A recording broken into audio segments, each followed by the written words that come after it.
Go.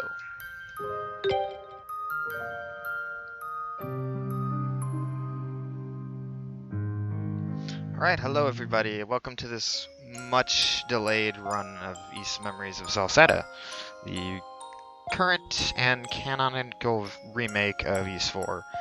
Apologies with the tech issues. We were originally going to have this run a little earlier, and huge shoutouts to Delm for being able to start East 7 early. So you'll notice a bit of a visual upgrade from 7, and that's because this game is actually on the PS Vita.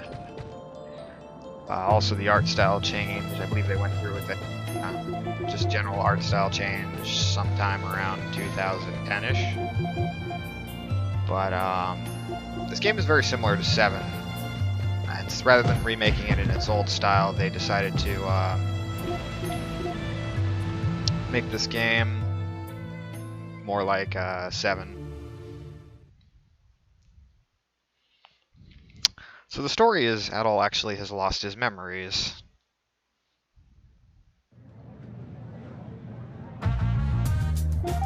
And that's why we run into this mysterious blue-haired figure who's not actually Dogi, because if Dogi was in this game, he would just remind Adol exactly what he has to do. Like, oh, you're Adol, you are an adventurer. So much like E7, the majority of this game, well, first half of movement is going to be just dodge roll simulation. I'm seeing Chad's getting a lot of usage out of my Franker Phase Z emotes. So it was only actually last year that this game got PS TV support, which is what allows me to stream it without having to get an expensive PS Vita capture card.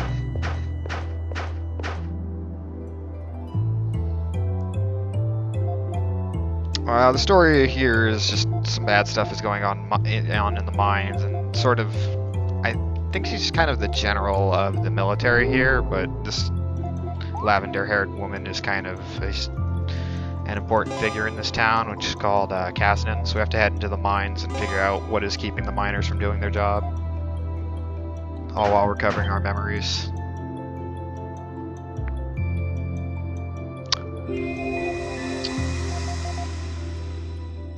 The current game is East Memories of Celceta. Somebody could edit the title for that.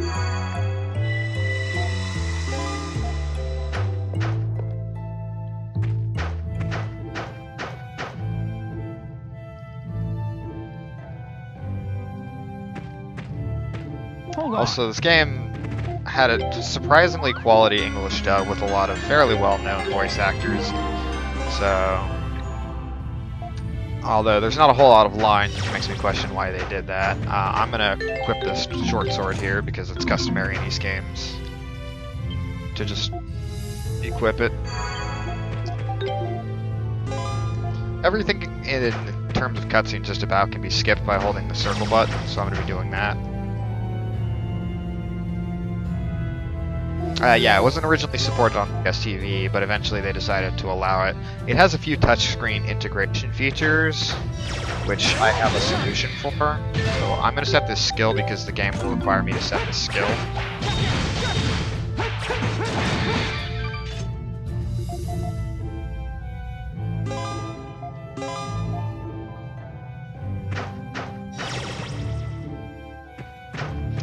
Oops, that was accidental.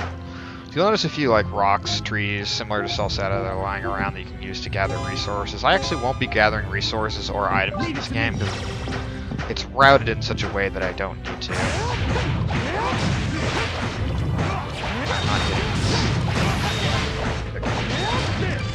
I'm not hitting this enemy. This is like the only healing potion I'm going to get in the game, and I use it occasionally in cases of emergencies. Yeah, circle speeds up cutscenes.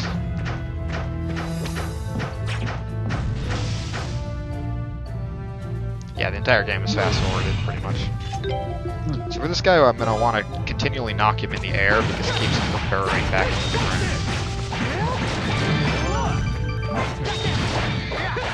ground. Fortunately, my default skill is set to circle, and that's also the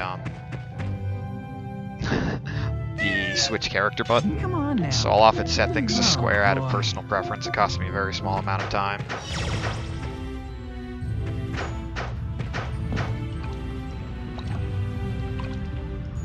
Coming up here is actually one of only 2 glitches we know about in English or in RTA. So I don't know if we can really call this a glitch, but if you save here and then load your save data, one of your characters will actually auto warp behind the gate.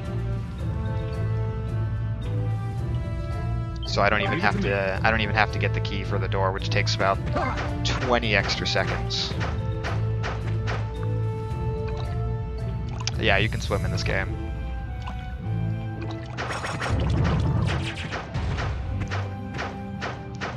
I don't actually have to activate that, I just choose to. So because we do this run on easy difficulty, I don't need to do fights for this boss to be quick. Hold on.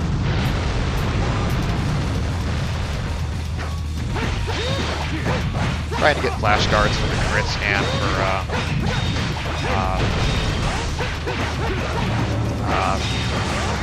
covering up the ability to use skills.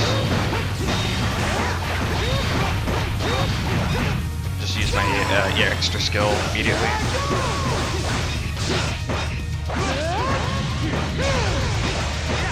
And we just one-cycle this boss. Very good fight. I don't usually get it that good.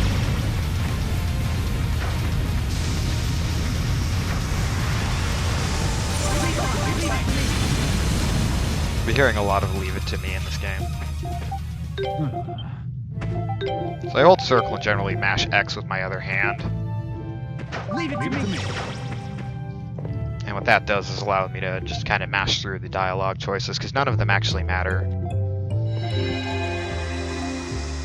So to explain what flash guard and flash moves are, if I dodge or guard an attack right within a few frames of when it makes impact with me, I can get a bit of extra MP, I guess I'll call it, and then it gets flash guards get me crits, and flash move will slow down time.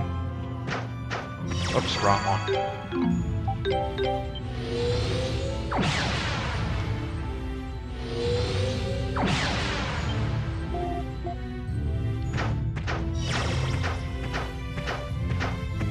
So it's a good first dungeon. I like how it goes. Next part is one of the slower parts of the run, but it picks up. So the military general, and I'm just gonna say governor of this region, decides to thank us.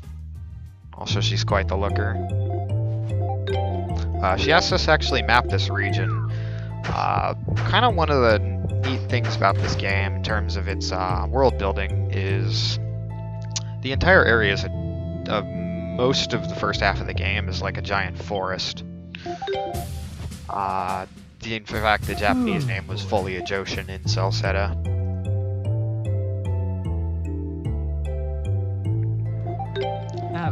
So imagine like a giant world filled with trees. So she wants us to complete the map of the region, which for every certain amount that we do, she'll give us monetary rewards. We only do that once in the run, and that's because it's required. Because we don't particularly need money in this run. We also need to accept those quests, but I only do one quest in this entire run because it's required. Yeah, this game is super waifu. So this is just a bit of a tutorial of how weapon shops and smithing works, which you can like upgrade your weapons, give them additional status effects, which we don't need to do because that's going out of our way for things. Going out of our way for things is slow.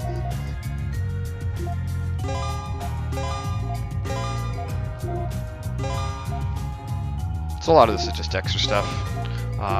It's more fun with dealing with nightmare difficulty and like hard difficulty, where you actually kind of have to smith and upgrade your stuff.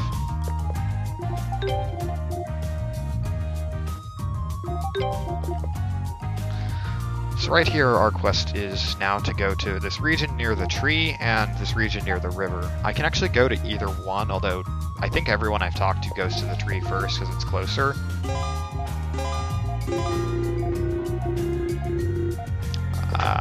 I do it in the run because the Waterfall cave is a pretty tricky dungeon.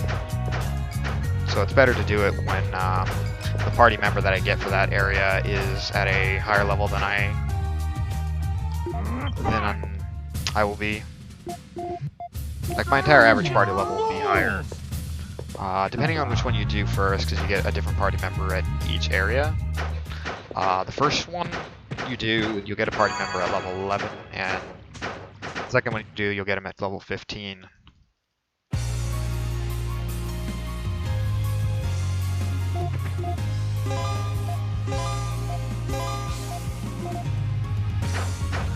So like in 7, much of the run is just optimizing movement, which you're gonna think, oh boy, another 3-hour dodge roll simulator. Well, literally at the halfway point of the run, things get really interesting really quickly.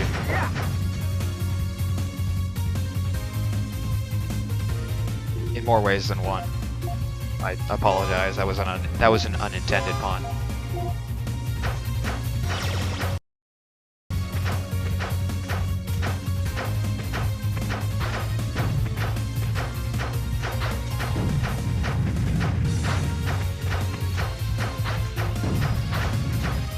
Not gonna lie, this does wear on my thumb after a while.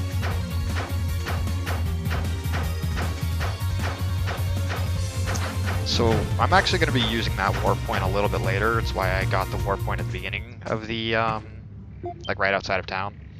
The thing is, warp points actually correspond to different colors. Alright. So I can only warp to like, and actually there's shapes too later. I can only warp between warp points of the same color, so I have to know which ones to set up and which ones I don't have to.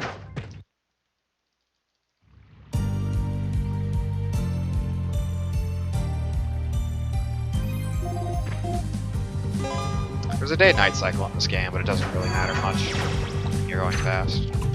Also, I really like this song.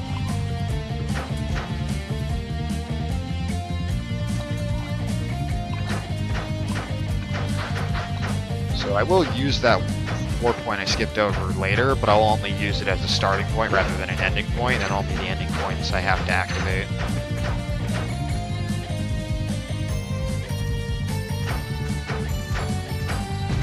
As is, this is the most current and up-to-date game in the series that's been released in the West, so I think it's actually a pretty neat to be able to have this as sort of the second to last run before we close it off with Origin, kind of bookending it with sort of the first game in the chronology, and also one of the more popular runs in the series. So stick around for that.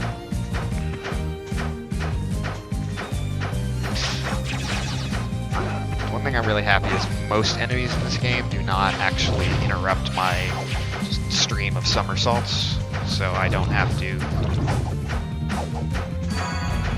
worry about getting hit by enemies. There are 2 points where enemies will be able to interrupt my movement, and there's 1 escort in this game.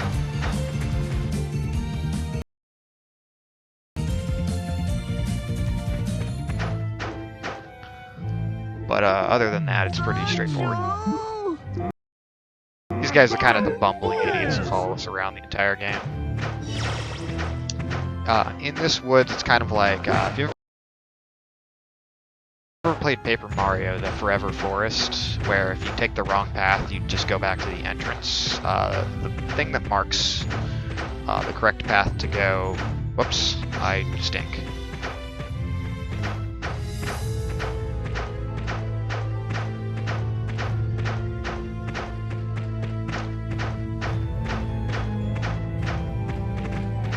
North, my bad. The thing that marks where to go are these white flowers.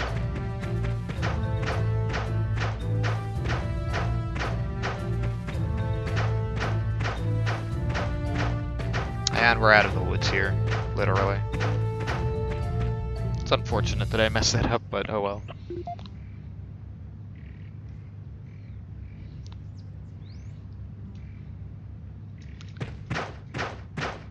So throughout the game, we'll be setting up tents to kind of just...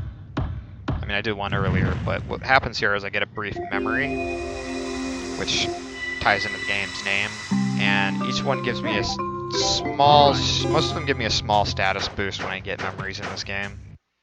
There are plenty that lie around the overworld, but I don't actually go to get any of them that I don't have to. And the stat bonuses they give are fairly negligible, like 10 health.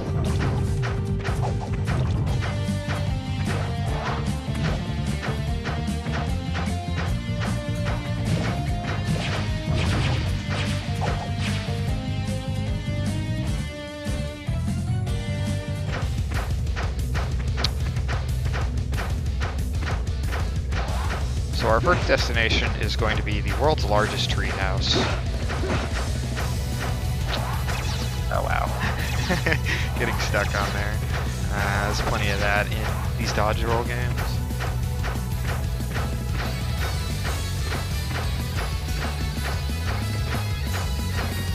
I didn't need to set that, I just chose to because it's pretty.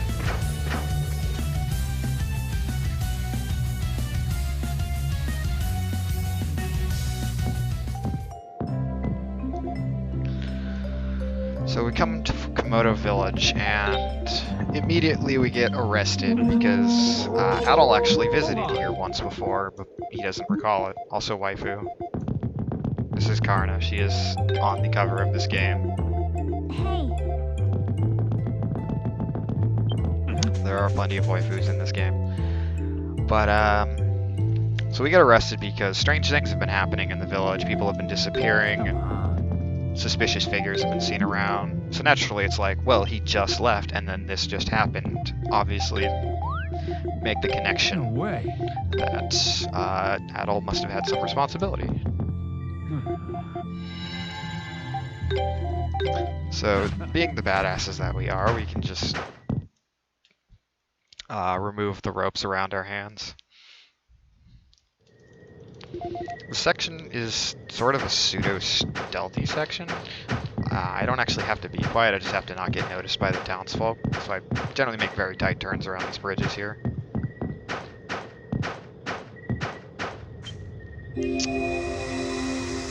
Naifu.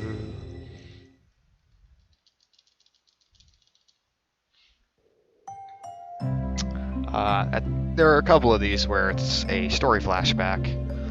So that's what I'm doing here. I'm introduced to Karna's brother, Remnos. And we have to talk to a few people in town to figure out what's going on. Let's talk to this old woman here. Kind of just introduce ourselves and get a little bit of flavor for the game. Originally I thought you had to talk to everybody in town, but you only have to talk to a handful of individuals.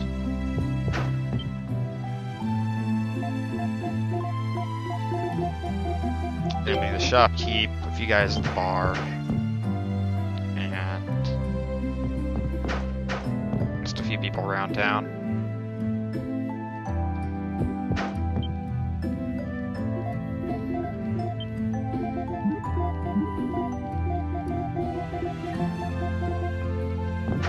I don't know how I just got those three quick dashes, but it worked. Well, turning around things is hard.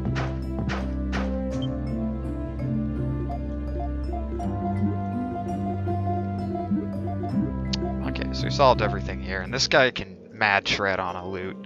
He is like... he can play Dragon Force on his little dinky loot, which is a consequence of me speeding the game up that basically twice cutscene speed. Okay, flashback done.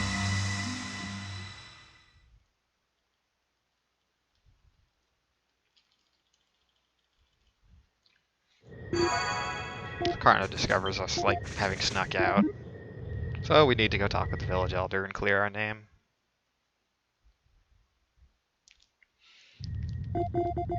The No game calls way. it a harp, but I'm gonna call it a lute because it looks more like a lute than a harp.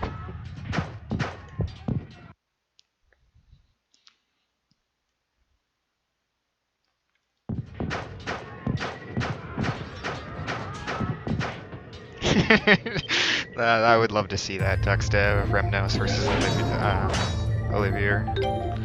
So these weird masked people are attacking the village, Leave it to me. but managed to knock the village elder unconscious and escape.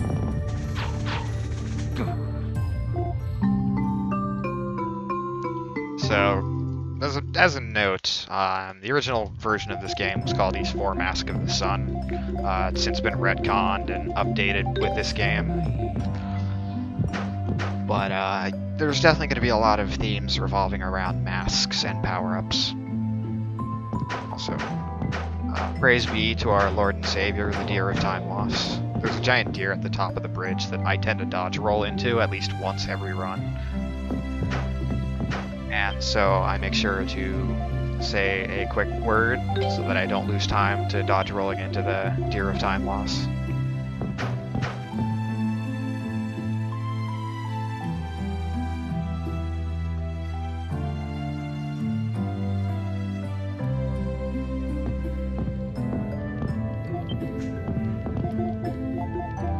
So because her brother is missing and we have things we have to go figure out, Karna decides to join us, and she is 8 levels higher than either Adol or Durin, so...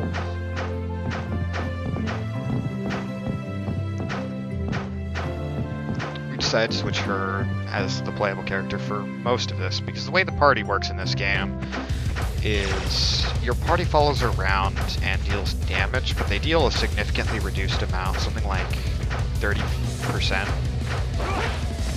Normal damage that the player's doing. I'm gonna do this real quick because I'm gonna use the skill a lot.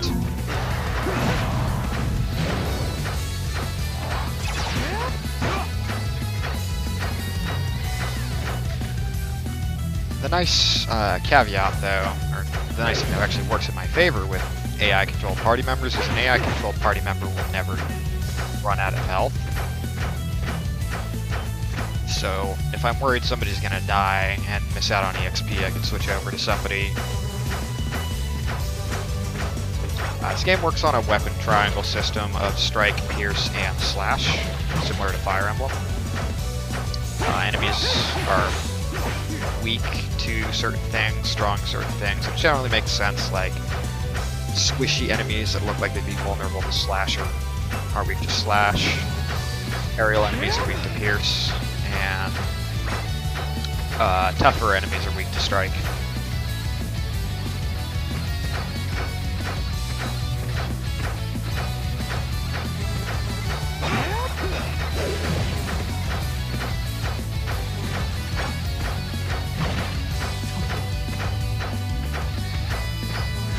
Chad's getting a lot of use out of my finger-based emotes.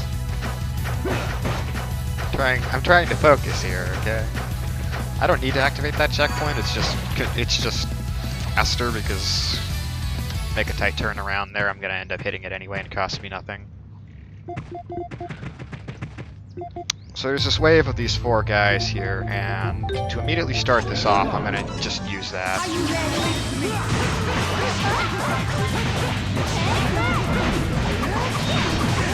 Kind of keep my distance because these guys have been royal jerks. Huge damage. Need it again for a little while. It also poisons them, so that helps.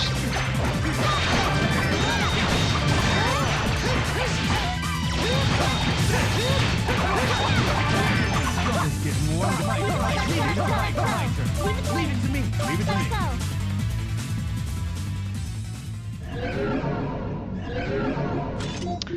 So it turns out these are actually just the village townsfolk, and they've been possessed by masks.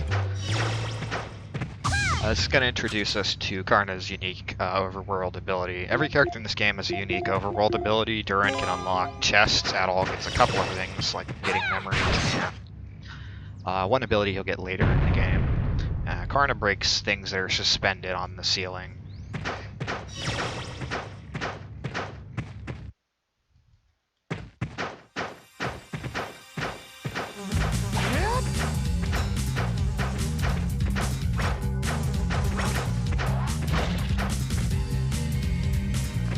Yeah, I guess Persona 3 is probably a better comparison for the weapon, the quote-unquote weapons triangle. Take a quick detour here. You'll notice the frame rate goes down in this area. That's not because of the stream or because of your computer. It's because this game legitimately has frame rate issues with rendering too many things on the screen at once.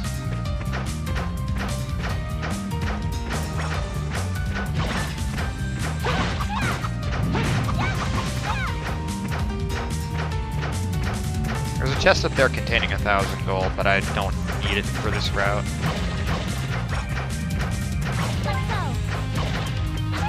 Yeah, I really like this dungeon theme. Just the baseline is so great.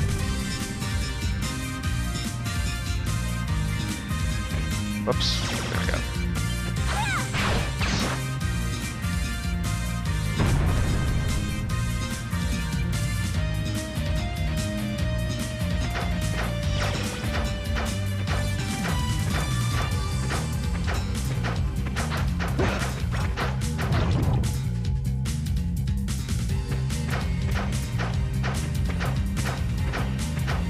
You know, as a completionist, oh, whoops. Slightly kills me not to see all this valuable EXP just that I'm leaving behind. You'll notice a little cursor cam on the screen. In order to do touchscreen related things in this game, I have to press the left trigger, and that allows me to interact with touchscreen related puzzles on my PSTV. Yeah. What Oblivic said, so if you get hit, or if you're too near something, like an enemy, you can't open treasure chests.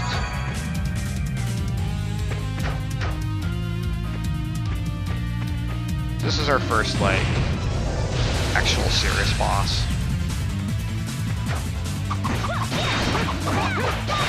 Damn, I didn't guard quick enough. You can afflict me with a status effect called Heavy, which is really not that bad.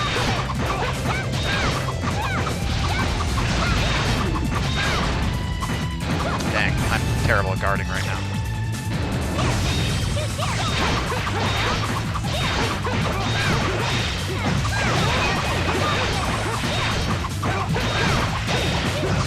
I'll explain Heavy in a little bit.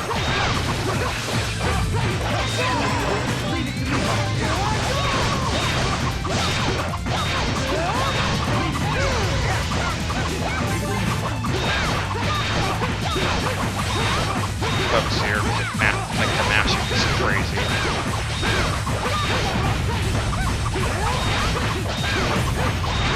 But it starts my thumb. Okay, good. Leave it to me.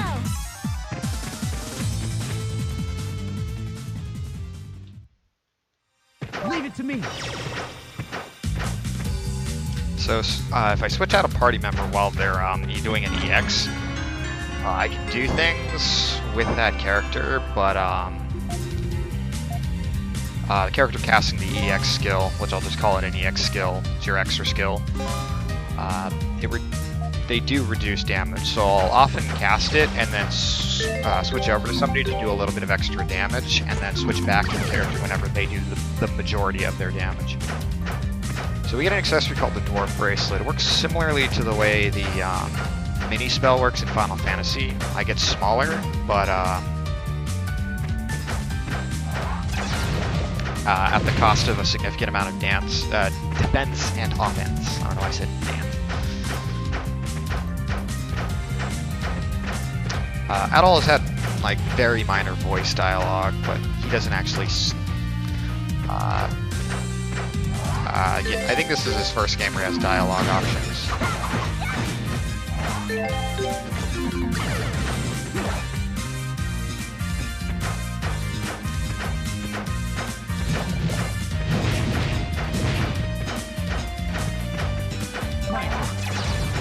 So somehow I can kick open this chest while super small.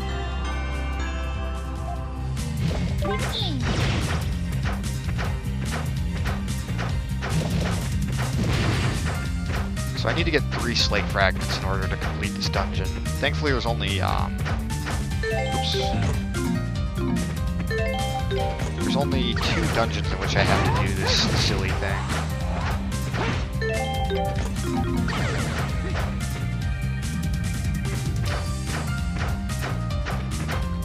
Yeah, Karn is a very strong character. The current world record uses her. I use a slightly different route, which uses more of a different character who has a higher DPS but shorter range.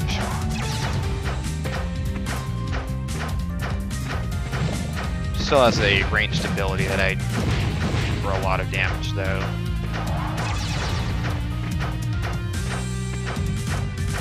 Okay, I got my EX skill for the boss.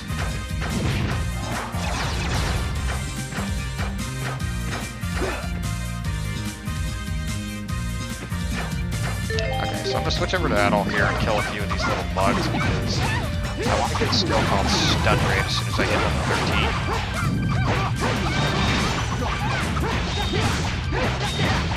Ah, darn, I got Sonic Slide. There's nothing else to kill here. Oops. Mistake. Leave it to me. Leave it to me.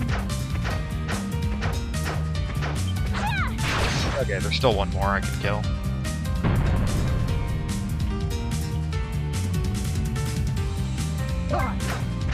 There we go. Leave it to me. So Stun Rate is an extremely useful skill for a couple of bosses in this game. Namely the boss of the following dungeon.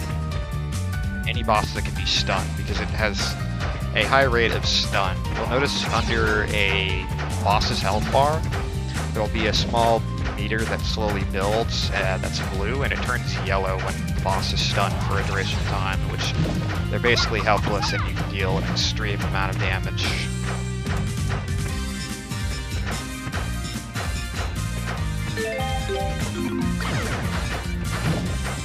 I don't need to heal.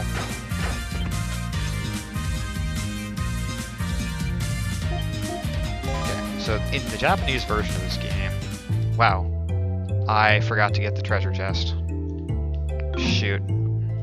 That's gonna cost me.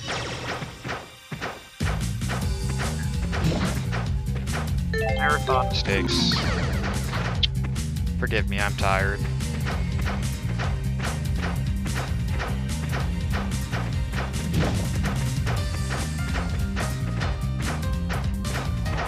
Running on about 4 hours of sleep.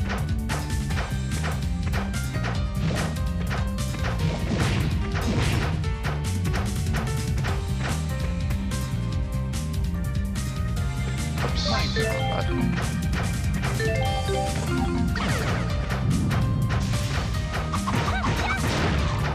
Okay. It's an unfortunate time loss.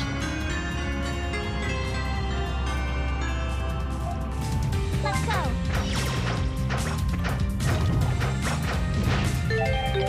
Yeah, as Tex said, the thing you want to do is often intermingle your attacks with your special skills, because special skills, while they do increase your EX rate faster, they don't always increase your DPS, or damage per second.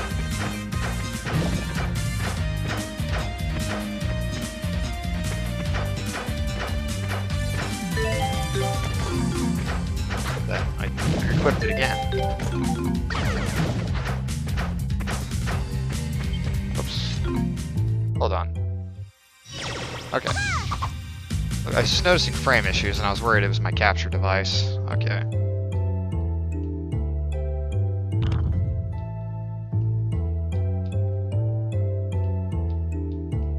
So these puzzles you can actually control with, I believe, the left and right triggers on the Japanese version, but unfortunately the English version they decided to make a touchscreen puzzle. So it's slower on average unless you're actually playing on the on actual hardware. Yeah, they call his thing a heart, but it's really a loot.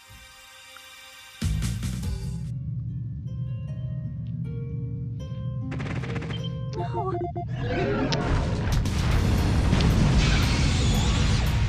This boss is super annoying. I want to get flash guards in his face. Oops, I messed up.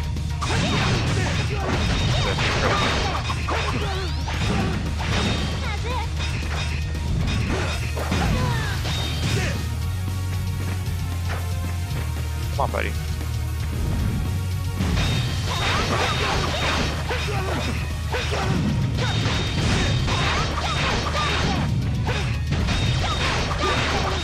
The thing you'll notice about guards in this game is they're really overpowered on easier difficulties.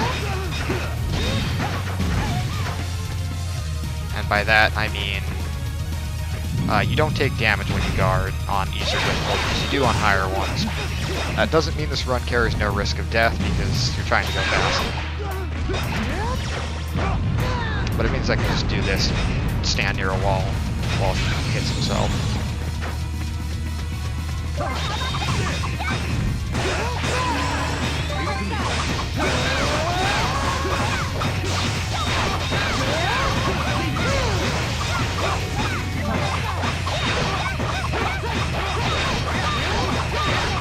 This boss likes to never go my way.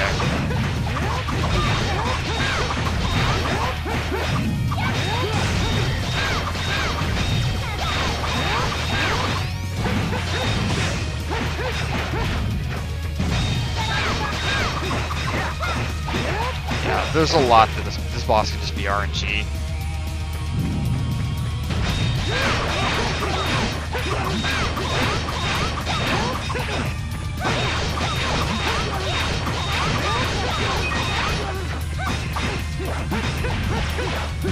Are you ready?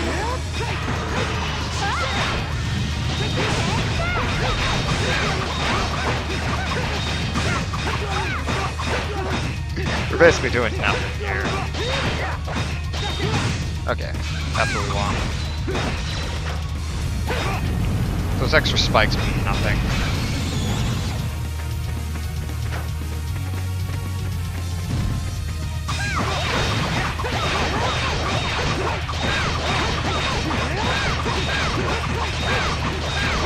Yeah, I was just trying to race against the stun there.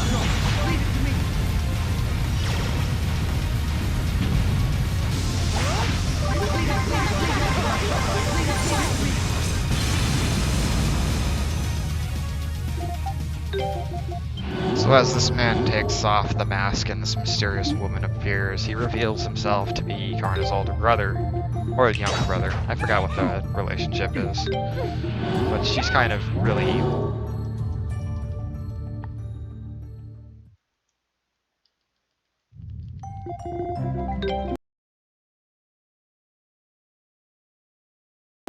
And he kind of is not a good guy.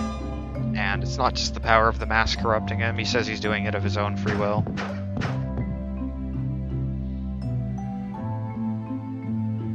So we said our goodbye to the village leader, and we must be on our merry way. And once again, we say worship to the deer of time loss.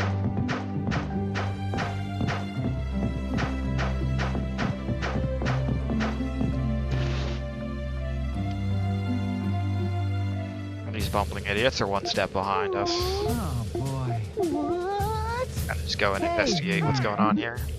No way. Alright, so now we have to head on over to the river, as we saw a little bit earlier in the game. That was accidental.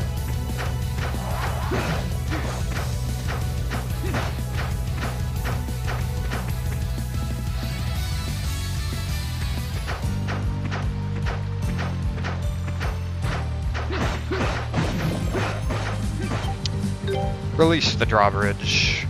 This creates a shortcut.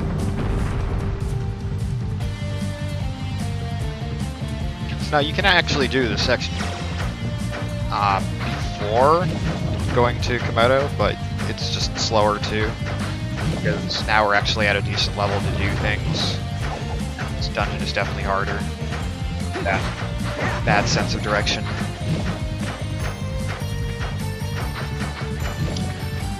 So this is another one of those, you have to take the right path or you end up at the first screen. There it's actually faster to go to the bottom left, which pops you out at the bottom, top right where you need to go, and then go to the top right. So the gimmick here is we have to take every exit that is on a downhill slope.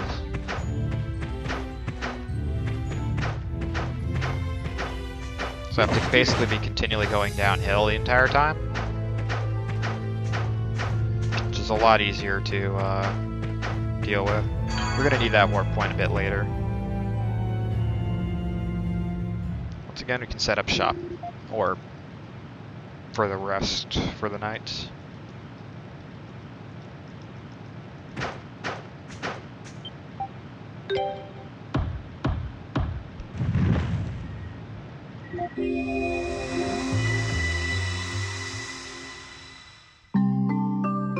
So we meet a young man by the river. It's kind of, the memories are kind of a clue as to what we're going to do next, usually.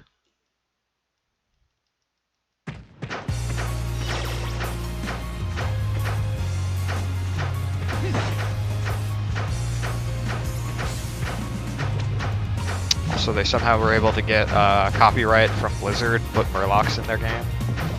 I'm kidding, they're not nearly as adorable as Murlocs.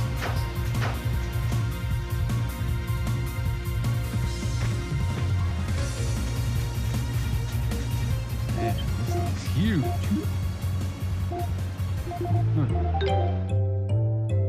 So yet another village, yet another place where Adol seems to have gotten himself into trouble. This time people suspect him of poisoning their river, because as soon as he left, their river was poisoned and nobody seems to know why, and they just immediately accuse Adol.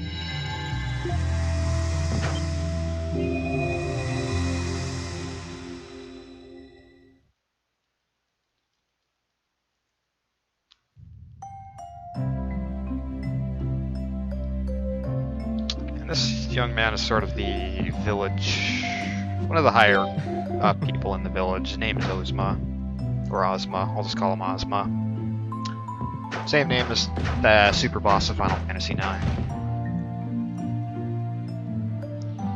And this village has sort of this religion and like tradition, and their tradition relies on, or tradition is about these weird ostrich dinosaur looking bird thingies called Spartas.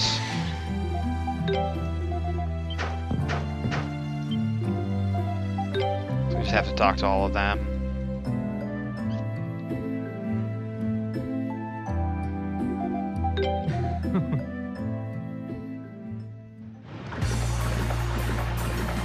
I get to go on a ride out on the river.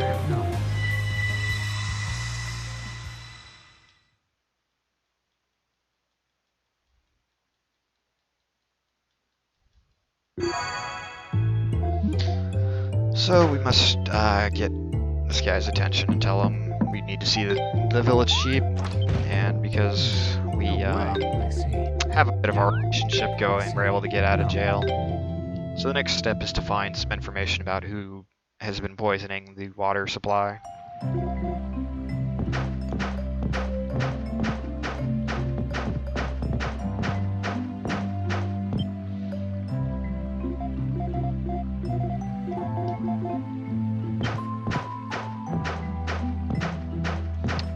To talk to specifically a few people, this blue-haired guy, the woman on the other side of the bridge, and this couple down here.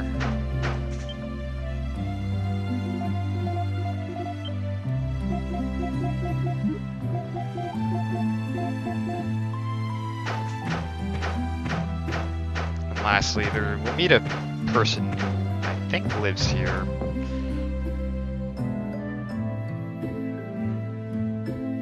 By the name of Yazak, who we'll see a couple of times. He's not important to the speedrun, but he is sort of a shopkeep that we see a few times throughout.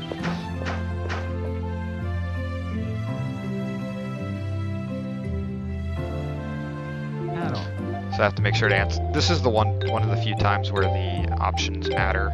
I have to pick the bottom one each time. So Ozma tells us his village's secret, which, by the way, that thing is a lot smaller than it looks. Like, when you first see it zoomed up, you think it's like huge. It's actually just a little paper airplane, or wooden airplane. And Osmos informs us that the reason the river is poisoned is because the Spartas actually poisoned it. And only he knows the secret to the to why they or to why the river is being poisoned. And so we need to go find out what is agitating them so much that is causing them to poison the water supply.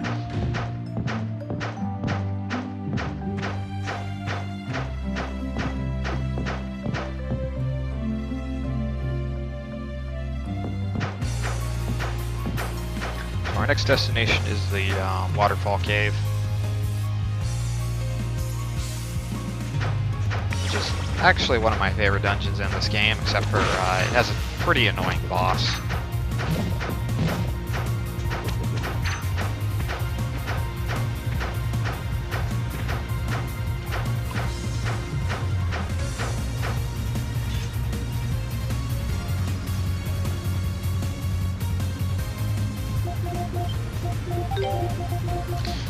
So they kind of ask him, why don't you just tell your people the reason why the water has been poisoned? And he says, I just can't. It would kind of break the hearts of the people and ruin tradition.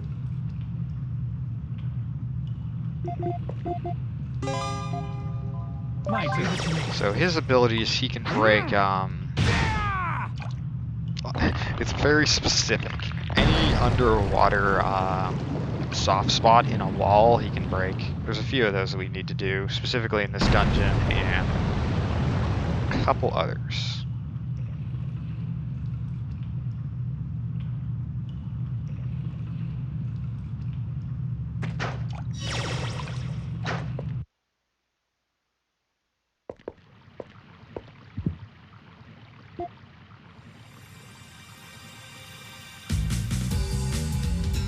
So this is the Sacred Beast's lair.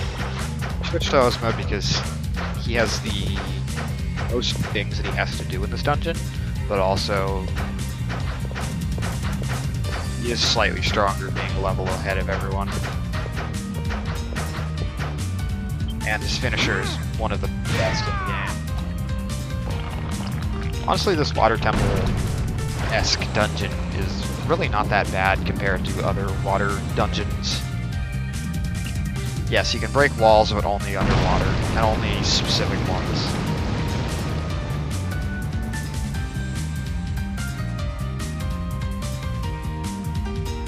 But he's good in combat, so that is acceptable.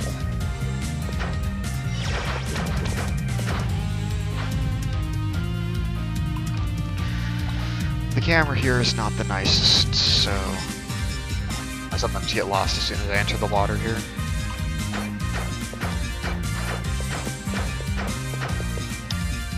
I'm gonna branch off onto this fork here. The path on the right, we need a later accessory in order to go to. We'll be getting that in a bit here.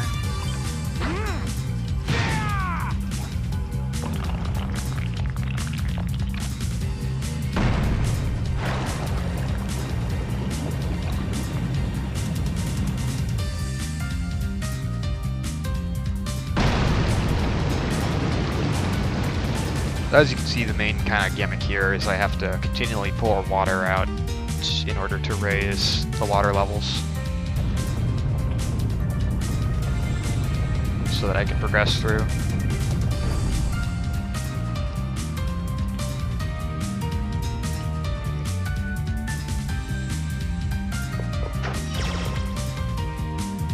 Oops, I pressed circle there by mistake. Oh well. Doesn't matter who my party leader is right this moment.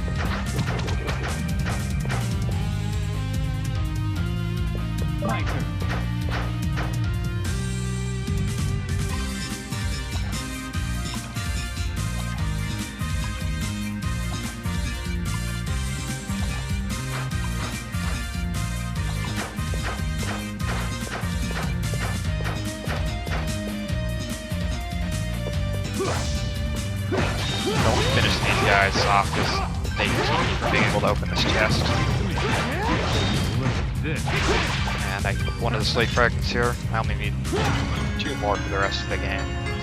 The old route for this run used to actually open these treasure chests, but chose not to get the money in the new route. Leave it to me.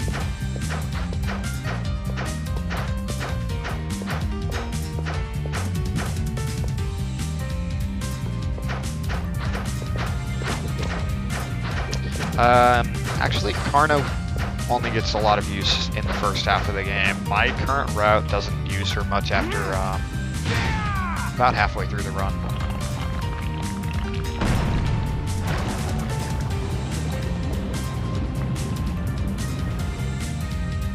I opt to use a character that hit later on in the run.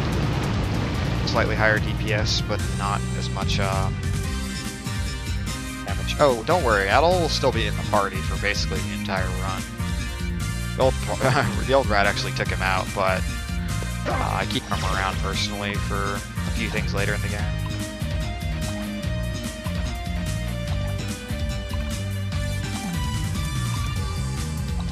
So it's time for the next quote-unquote boss. This is kind of the dungeon mid-boss, and he is really easy. Leave it to me.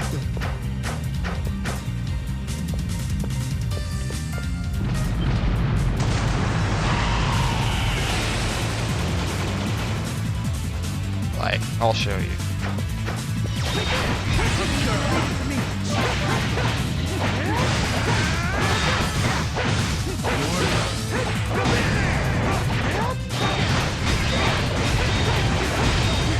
There's multiple segments which can be hit, and I think he's weak to earth magic, so I just spam my skill as soon as I run out of the X.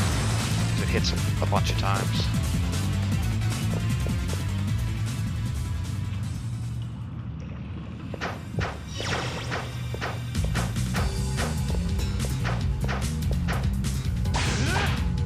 Unfortunately, the opening chest is not super context sensitive, so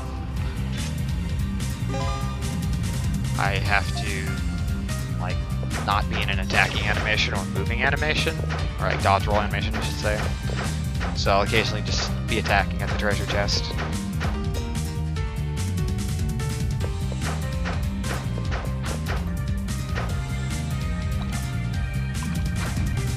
Now that we have the Hydra scales, which you can actually see what accessory I have equipped on the bottom. I normally would do that on the touchscreen, but yeah, I'm playing on a PSTV instead of a actual Vita. So the Hydra scales let me breathe underwater because that's kind of customary in these games. So if we're going by Fel Visage's checklist, accessory that lets you breathe underwater would be one of them. Over to the left is just a treasure chest, so we're only going to go to the right to grab a slate fragment.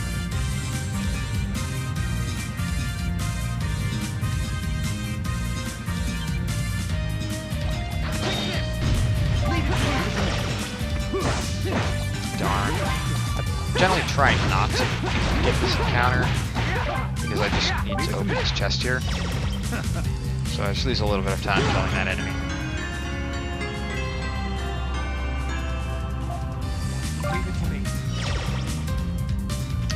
Yeah, so this game has been released in the US, Europe, and Japan. And China, it got a PC port. So I've seen a live stream of it. The visual quality is definitely not as good as it is on the Vita. And it's just not the, I don't know, it looks like it's probably a very inferior port.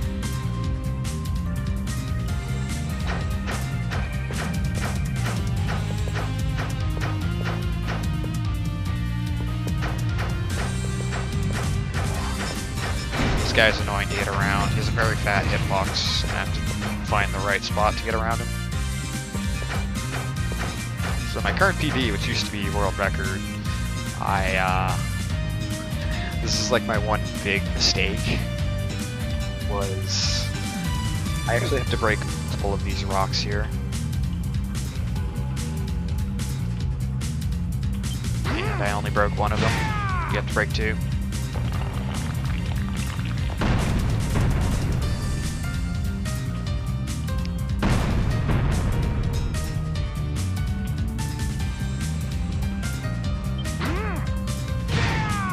So actually, you'll see on the minimap that there's a treasure chest behind this.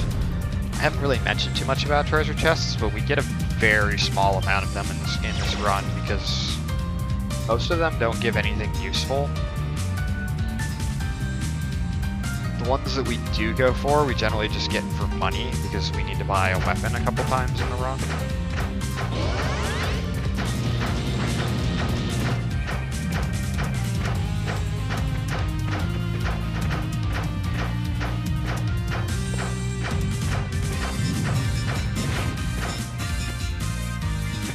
So I kind of just run it. My first time when I was doing a sort of pseudo route run, which is where I just kind of figured things out before I actually looked at the record.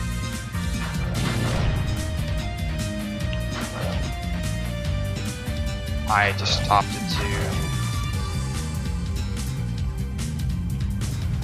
like check as many chests as possible, and I was just super disappointed how many of them were just bad.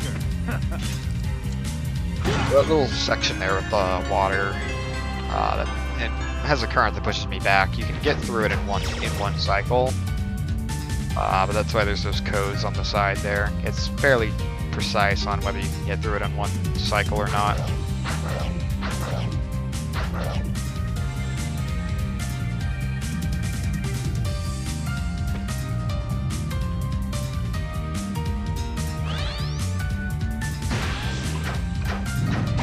Enemies and their fat hitboxes are so annoying.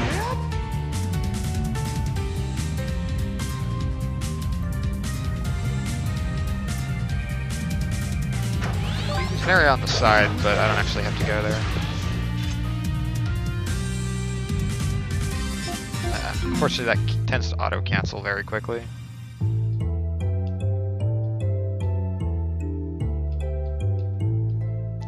Thankfully, these aren't super precise, so I can just kind of fiddle with them a little bit.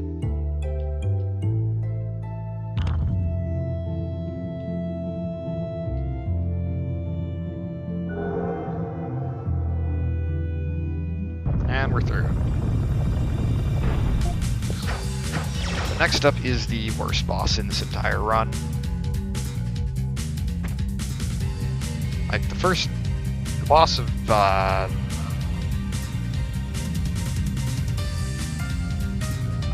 the boss of the last dungeon is really annoying for time's sake, because it can just be RNG, but this is just one of the most frustrating bosses in this game.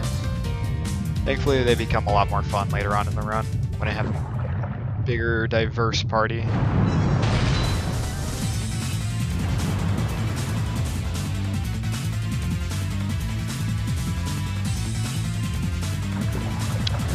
This is a little Sparta that's been stabbed with a knife, being chased by this thing here. Also, I wasn't holding circle, what the heck?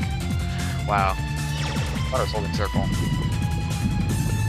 So the first phase of this boss is I have to activate these mines and make sure they blow up in his face. I need to do as many as 6 and as few as 4. It's kind of a terrible phase, and why I don't like this boss very much. Sometimes it gets a few hits, and sometimes it doesn't get hardly any.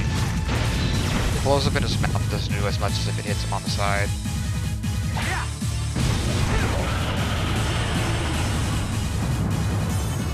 Wow, I was not holding circle down for pretty much that entire cutscene, I think. Oh well. Also, I like how as soon as you get out of that, all 3 characters' hitboxes are right within one another, so you just see them assimilate into one being.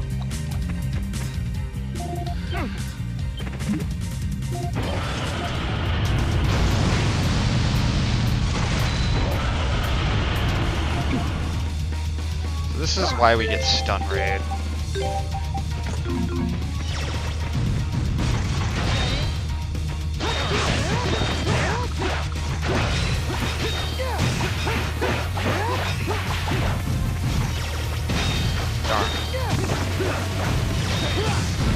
Darn, I was up for the flash guard there.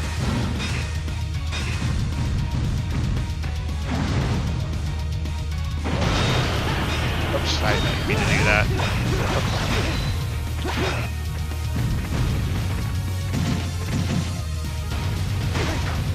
Not going too well.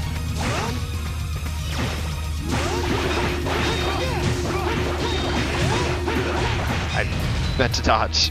Whoops.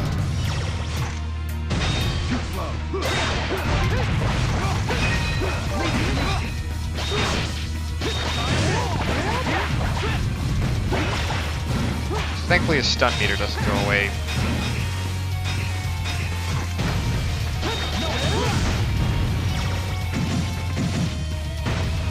Alright. The idea now is... Oops. We can finish him off here. Do a crap ton of damage to him right now.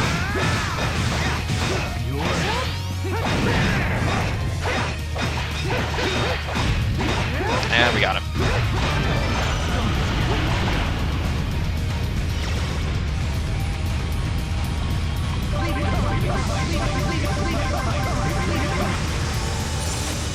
That boss is really annoying. And kind of tricky to do perfectly. At all. No.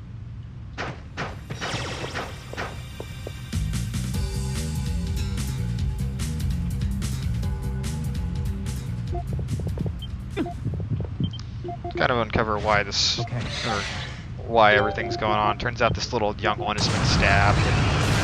There's been a trespasser in the ruins. So all the Spartans assume we're trespassers and decided to calm the heck down. But this guy over here, with this giant beehive of an arm, I don't know what that is. Turns out to be the transgressor behind this. I don't know what he wanted to do here, but... details. So now we're out of that. Yes.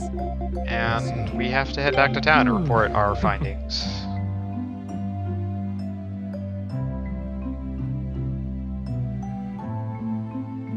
Now that we're done with this town, we can accept quests just like we could in the previous village, but as I said, we only do one quest in this entire campaign.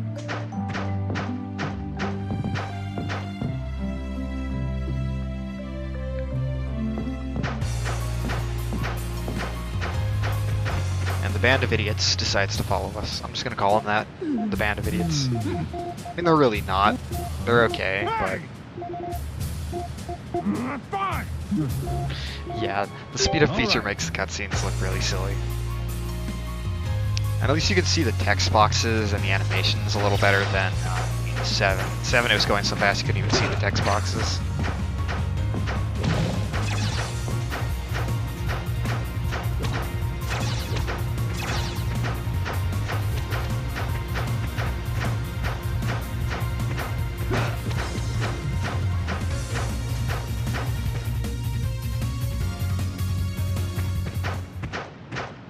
Now that we're through with Selra, it's time to head back to Kasnan.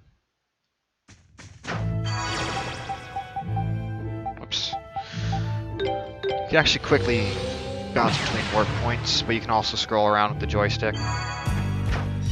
Yes, this is a PS Vita exclusive. I'm running it on PS TV, which PS TVs are dirt cheap, so I would highly recommend considering the purchase of one. If only because there's this game, Cold Steel, which is also on PS4 or PS3.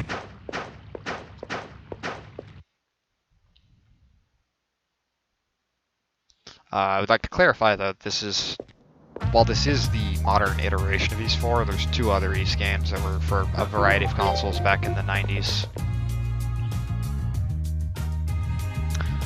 So we get 4,000 gold from Griselda for our map exploration. It's pretty stagnant. If you go out of your way to explore more, you can get more, but I don't need to do that.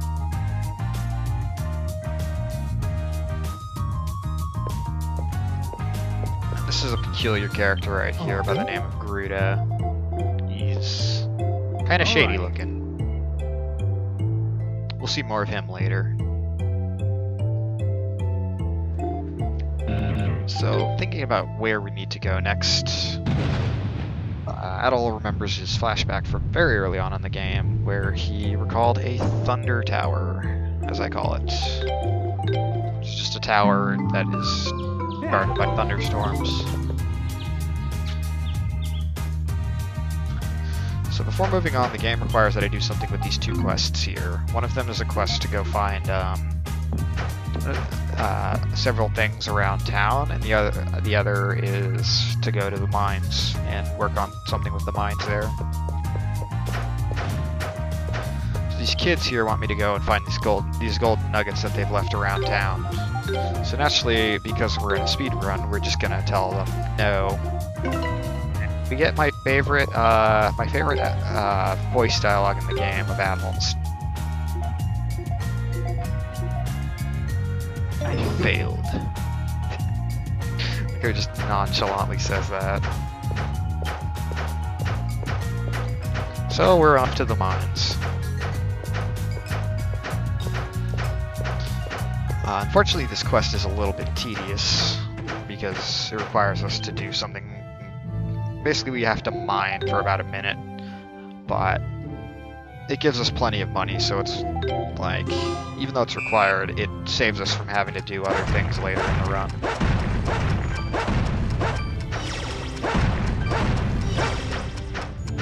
Oops.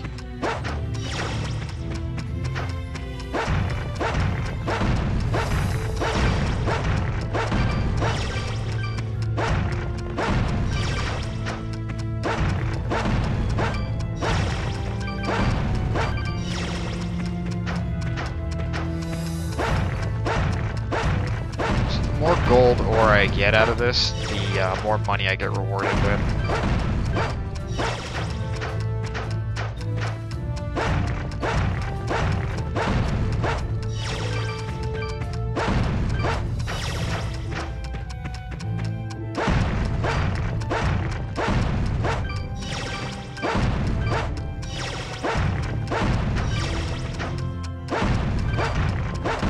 Dang, I missed it. I was hoping to get everything. Thankfully, I believe only the gold ore matters. And that is like 10,000.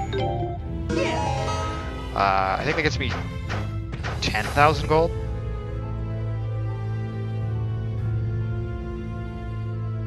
Well, somebody was complaining earlier there wasn't enough hup hup hup. So there you go. There's your hup hup hup. So everyone is at the village gate wondering about what the heck the commotion is. Turns out Karn has decided to follow us and doesn't really understand how the city works. So decides to make a scene. And Captain Leo here decides, I'm gonna be the hero.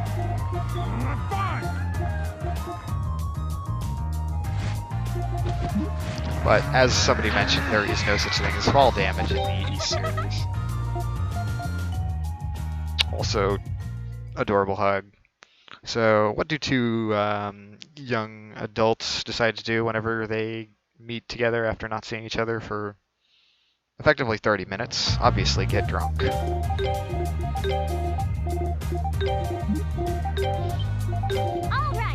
One of the sad things that you miss in the speedrun is great dialogue like this. I had to show that. I love that dialogue choice. There's a bunch of dialogue choices you kind of just miss because of the speedrun, but Adol can be a bit of a sarcastic snarker in this game.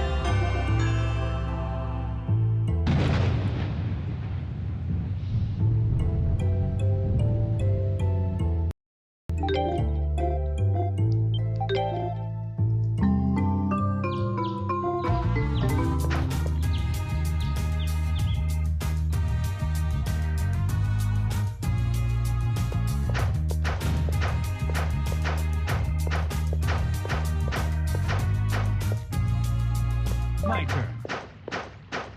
Based warp points. Let's go.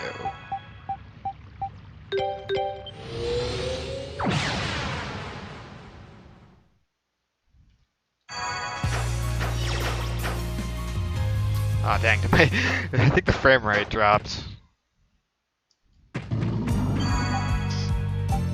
Get back to... Here we go. This is a pretty funny exchange where during things. Did you try and do something while getting her drunk? Which I don't even know if it's alcohol. It's just kind of left to interpretation. Anyways, so a lot of the dialogue choices are pretty snarky. One of them, if I remember right, Durin says, "Hey, I gotta go take care of a few things," and Adol has the option to say, "Are you breaking up with me?"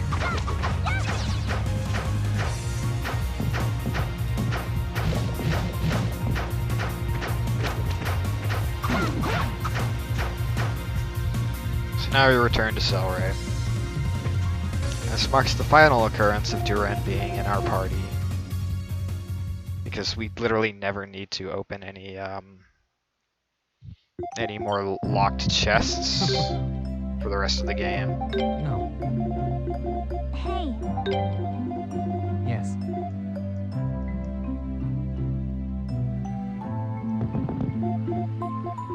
So now that we have more than 3 party members, we can switch people out, and you are out of here, buddy.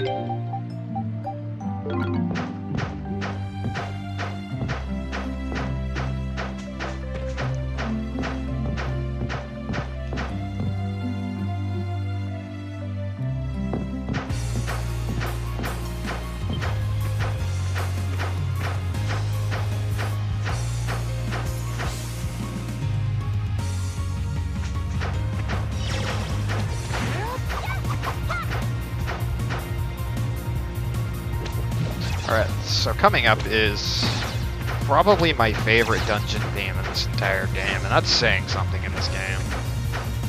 'Cause there's a lot of good music in this game. So we're looking for a puzzle around here, which for whatever reason takes 3 screens before I can finally actually do anything with this puzzle, and the solution is silly. Like, very, very simple. 3 whole cutscenes to figure out how do we do this. Boop, boop, boop, boop.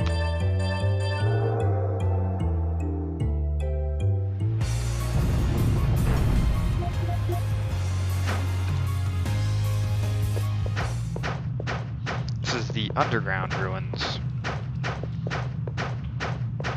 which is a very straightforward dungeon, but the music is just super great. Yeah, can we not get too lewd in chat, please? let's go.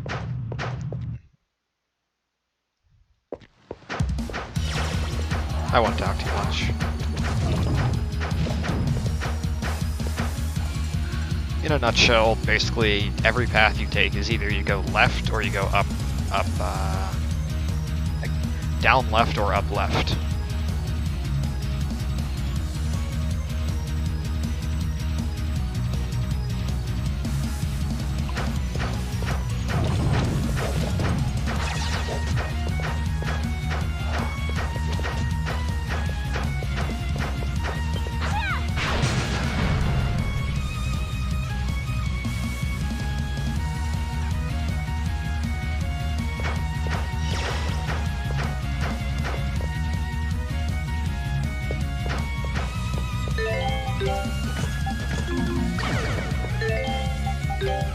Oh wow, I've never actually gotten that. So that's actually a trick that allows me to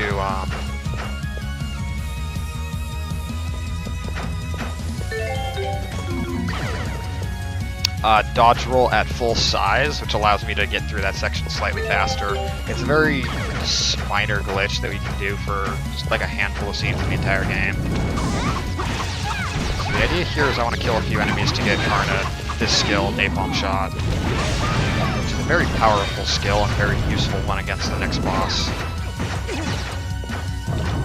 Unfortunately, this dwarf bracelet glitch only works in a very, very small number of dwarf bracelet sections. So before we go on, I'm going to equip Napalm Shot.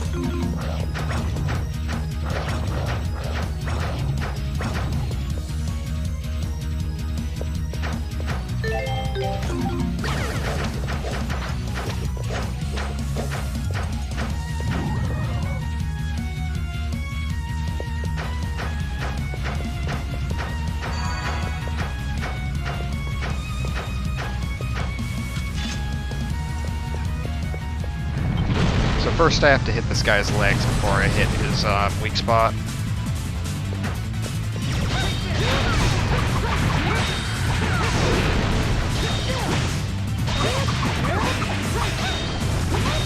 So that just like finishes all of them right there.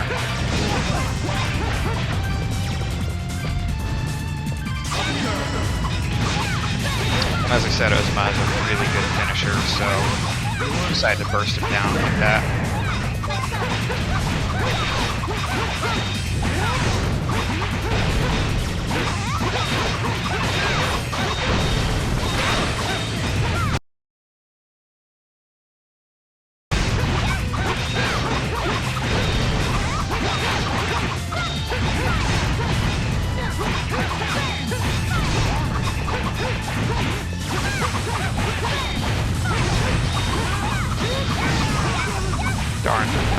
hoping I'd cast a skill animation then. Casting any skill eliminates hit stun.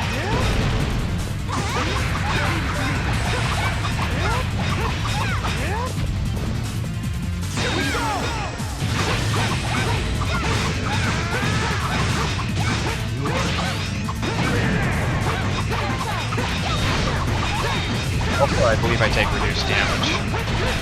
So this is another reason we want to use Karna, because she can actually hit that weak spot even though it's raised. So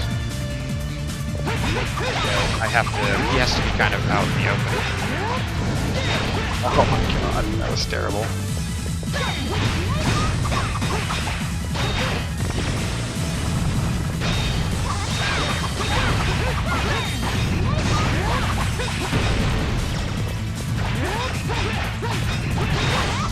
This boss is kind of... AI did it.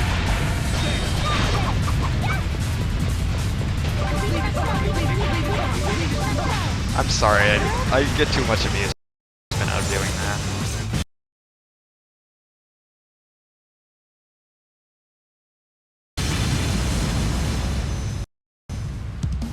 Alright, we're done with the Epigraphic Cave. And sadly this song only plays in this dungeon. I really wish it had more chance to, but we got plenty more good dungeon themes, so...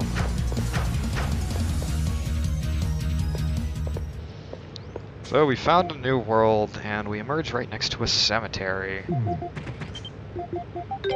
Which, her yipping is because we have found the grave of Adol Kristen. Adol actually says, "I'm pretty sure I'm not dead."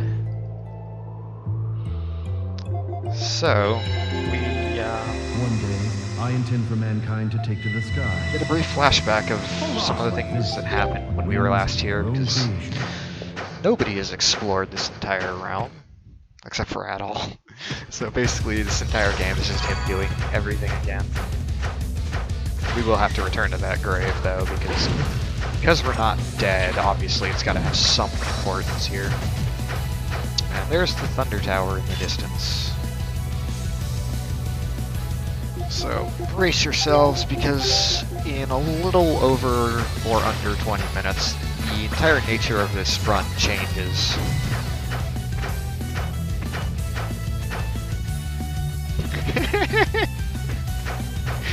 Oh man, that became a thing.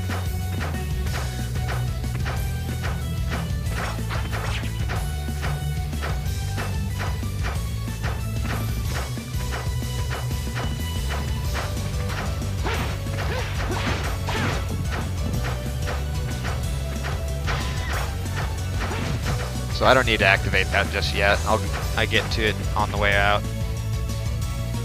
So now you may be thinking, well geez, we've gone over 40 minutes without any new waifus. Well, don't you worry, Ghost King has a solution to your problems. Namely a pink-haired girl with a mace and head accessory and a little bit of moxie.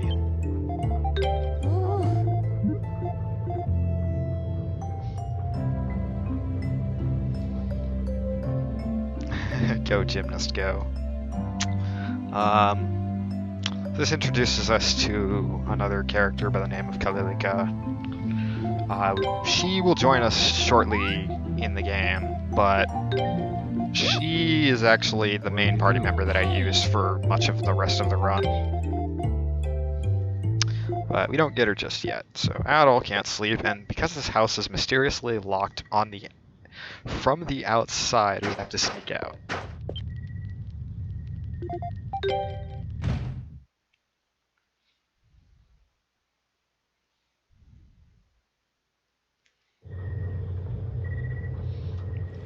So yeah, if you aren't convinced that this series kind of became full anime, I think this game is a good example of that.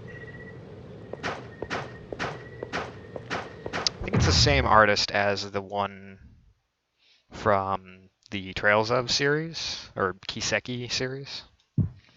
Find this statue here in the town of Highland of the One day, god who I is intend for not Rhea mankind or to take to Tina. the skies, just like this, on the wings of their own creation. Get to our third flashback. I believe this is the last one.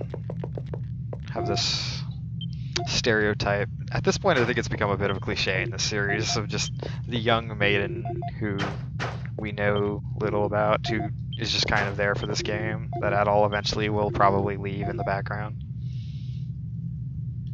And I really hate her, so, and you'll find out why later. So this is Eldiel, the kind of god of this region.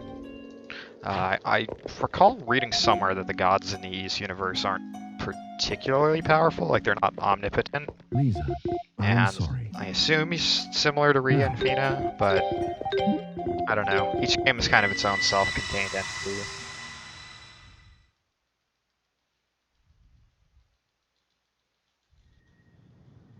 So, the first thing we do to this young girl as soon as she comes and sees us for the first time in what I assume is weeks, we get her name wrong. So she's like, honestly...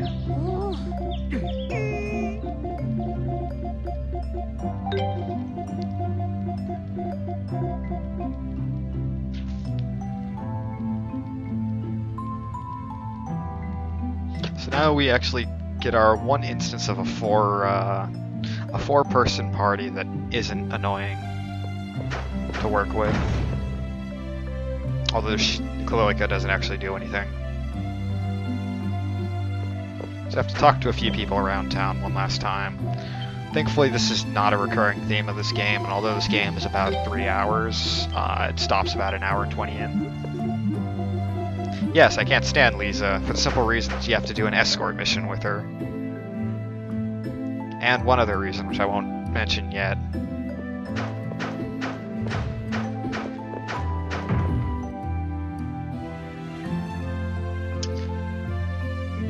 So we head on down to church to worship our Lord and Savior, the Deer of Time Loss. I'm kidding. I need to meet up with Lisa, who is actually Colonia's friend.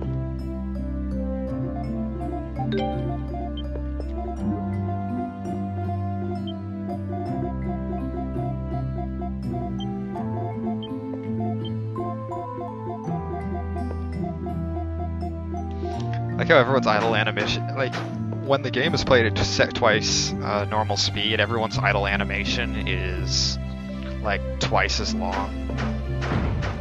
So or twice the speed as well. So you just see them kind of jittering at double speed. It just amuses me. So many little things about this game amuse me. It's partly why I like to run it so much.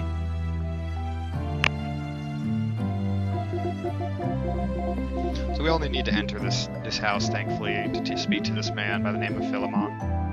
Who I assume has nothing to do with Philemon of the Persona series.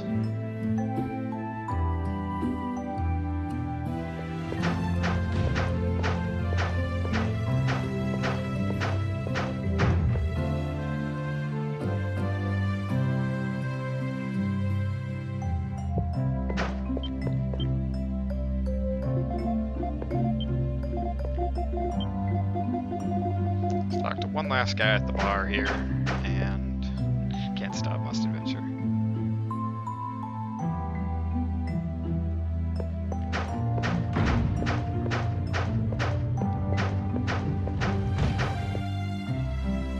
Yeah, PSTV is actually really easy to set up. For streaming purposes, you need an HDMI splitter because, like, even if you have an internal capture card which has no capture delay, most capture cards don't recognize PSTV, so you have to bypass it with a splitter.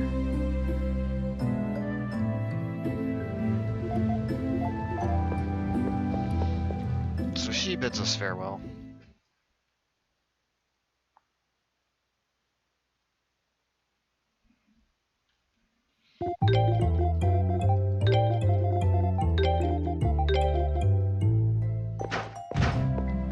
So our next mission is to do a little bit of digging.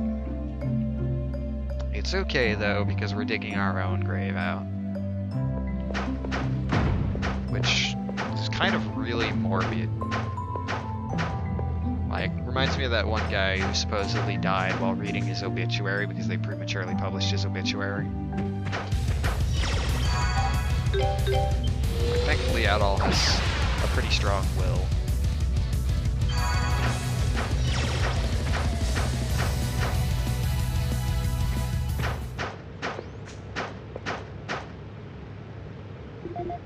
Let's get digging. All right. There's nothing here. I just assume they just made a grave because they needed some sort of way to honor him. You see a note that says, "I received the mask from," and the rest is just redacted, so something about a mask. And supposedly he was buried with the mask, but the mask has been stolen, so his grave has already been robbed from.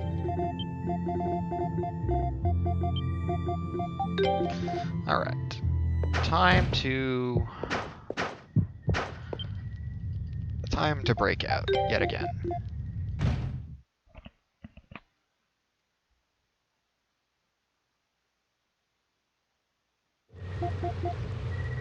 Leave it to me. And I don't need for anything during, but so right now we're gonna buy a weapon for Adol because he hasn't upgraded his weapon this entire game. Let's go.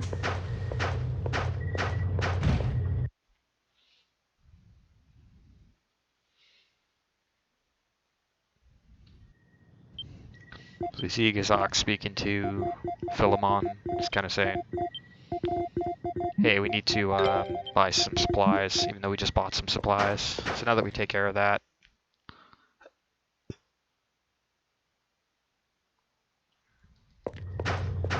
I actually didn't know there was a gray area about that.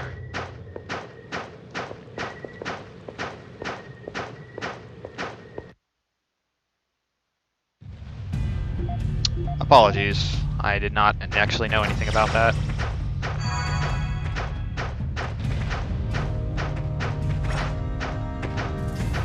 In any case, so now we can move on to the Thunder Tower, which it's sort of something the villagers don't want us to do. Like, in fact, the reason why there's these thunderstorms here is to keep out intruders.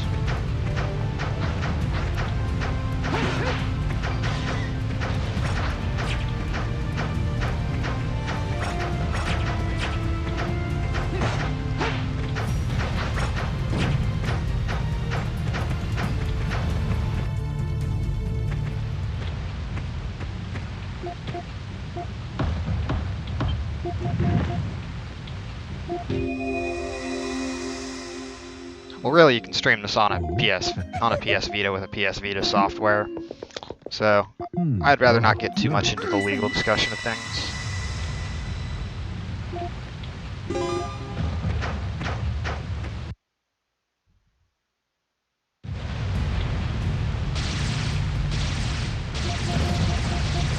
Okay, so right here is the Thunder Tower. Unfortunately, we have no means around it, so we're just gonna get shocked.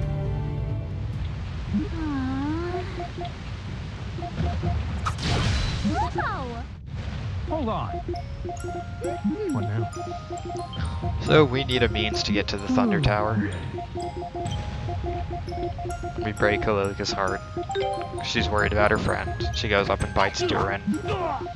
I don't know why, because Moxie. So now she has joined our party, and she is going to be pretty much the most useful character in the game.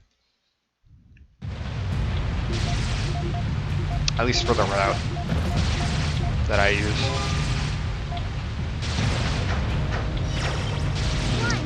Her ability is you activate things with thunder magic.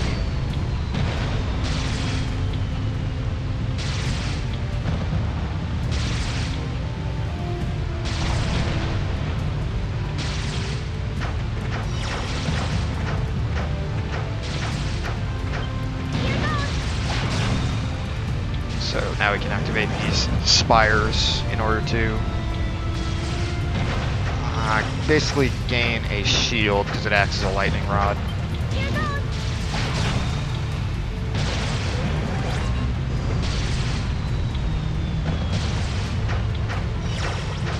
I'm going to quickly switch over my gravity sphere skill to square because gravity sphere is kind of her most useful damaging ability.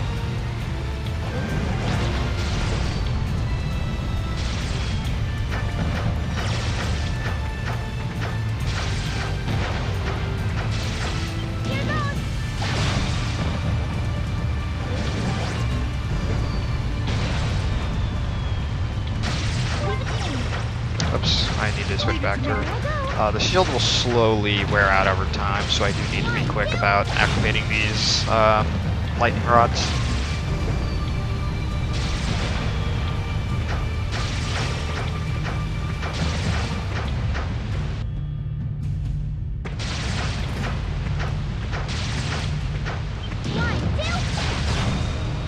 But it's a fairly lenient window, so I don't have to worry that much, especially if I'm dodge rolling this entire thing.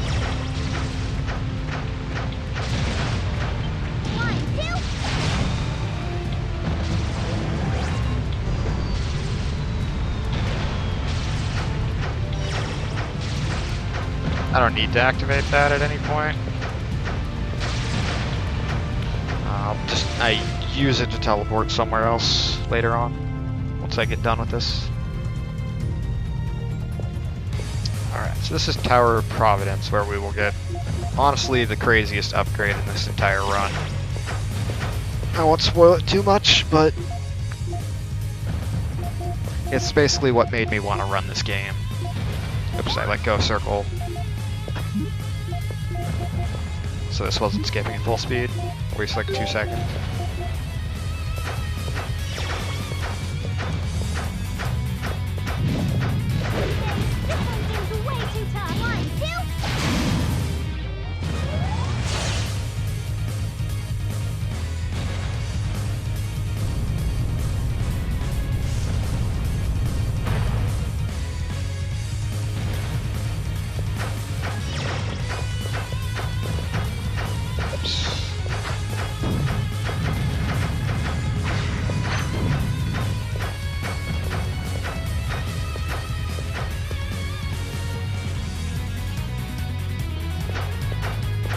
This is a trick. We used to actually do save and quit, but it's actually faster to just kind of stand here, wait for them to jump over here, and then find like a window, push the button. It's kind of finicky. There we go. Wow, you can actually get a flash guard in that.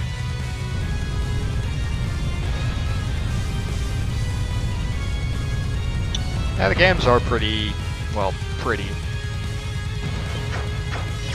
They're not necessarily the most well-defined in terms of polygon count. This game sometimes suffers from frame rate issues, but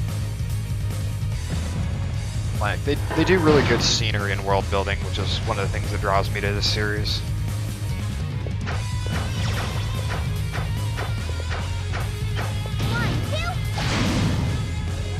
Now that we've opened up this gate, move on. One thing I have actually tested, so at the beginning of the game I did a trick where I skipped through a door by saving and loading.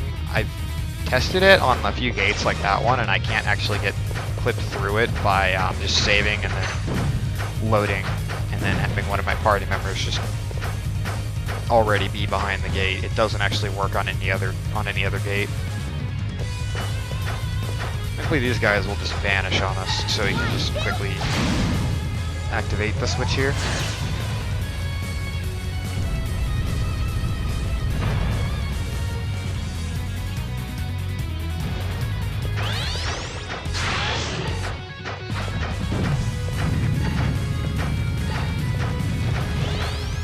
I want to be careful here.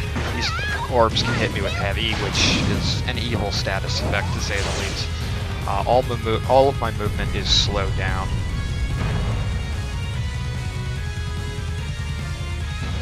Which obviously isn't very good for speed when you're trying to go fast. And everyone got hit with heavy, which sucks. Unfortunately, the cutscene doesn't get rid of it either, and I don't have any way of clearing it, so I'm just gonna have to wait for it to run out. Ladies and gentlemen, slow runs Slow runs live.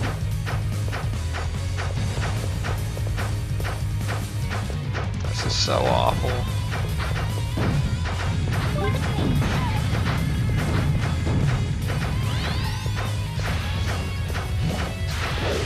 Leave it to me. Let's go. I'll get her back as my party lead.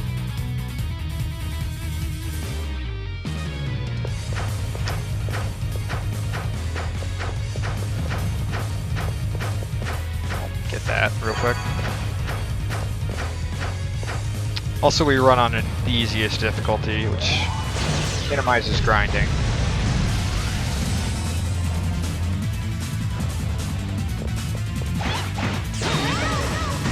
I clear this boss only consists of killing these 4 orbs here.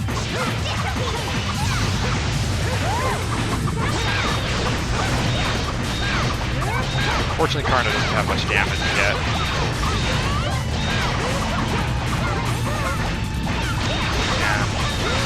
The main reason why we use Colonia is gravity spheres, along with the later ability she gets, gives her an insane amount of DPS.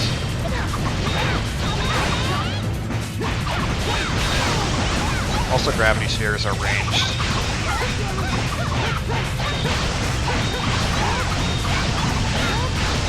I happen to get stuck right next to it, so it doesn't repel me too far away.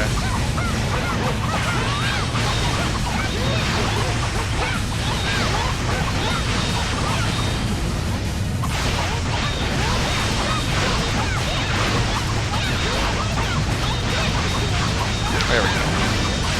Alright.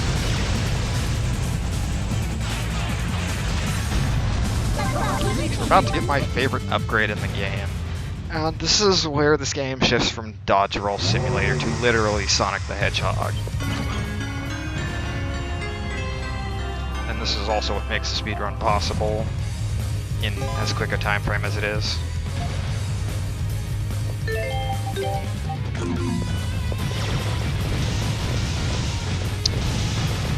Whoops, a little too early.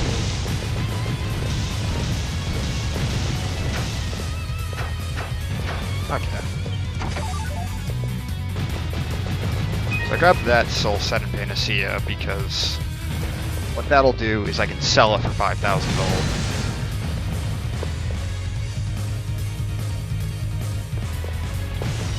We also need the Gale Shoes in order to go up any of these surfaces marked with these arrows. And we can also do the ninja run.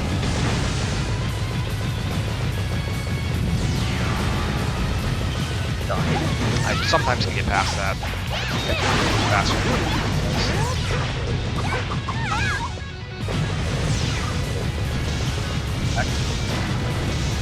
Oh my god, I almost soft locked there. I have never soft locked this game.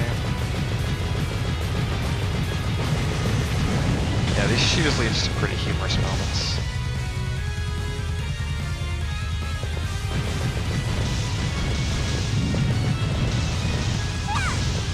Leave it to me.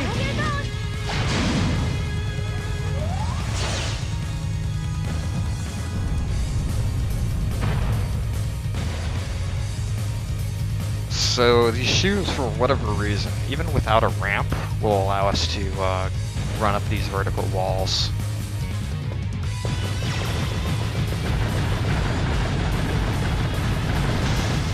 I'm not gonna lie, my only backup save is my only backup save for this dungeon is before the boss. So that would have really sucked. Thankfully I could just switch characters for when I get stuck.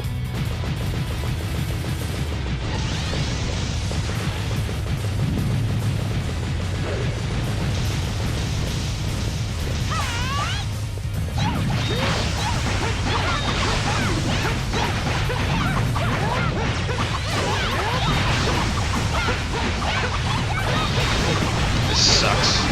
I feel that this swarming. There we go.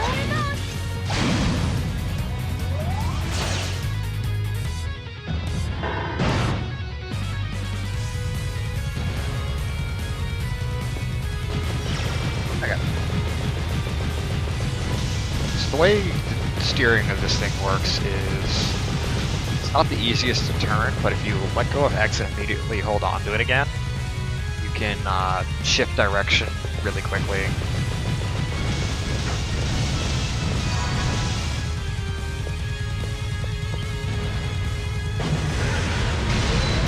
And this boss is really, really annoying.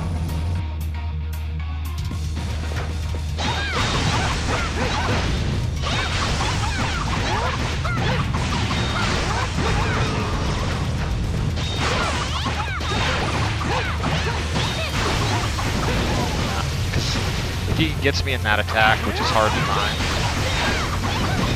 I take a lot of damage.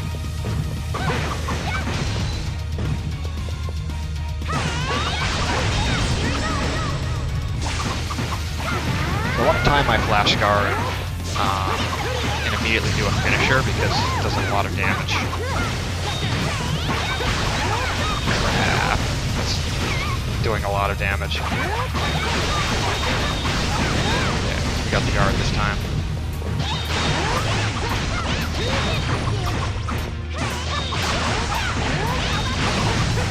It's probably the hardest boss to do quickly. Like, although we don't take damage when we guard, it's like that's slow.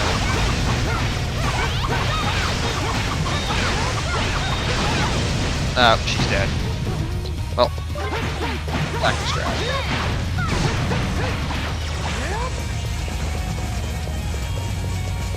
I let you down. Ace wife, who is no longer with us for the rest of this fight.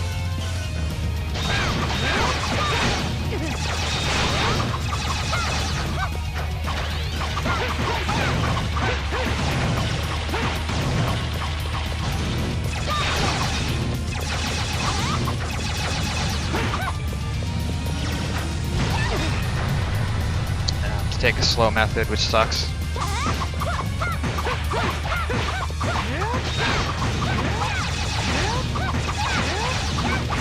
Ow. Hit me with every shot.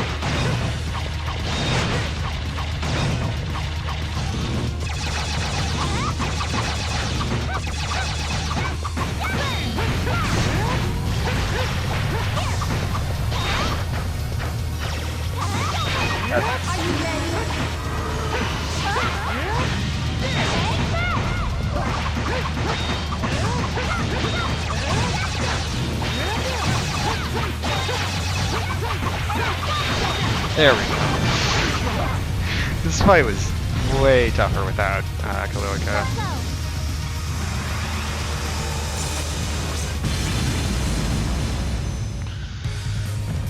Leave it to me. Thankfully we get a full party res.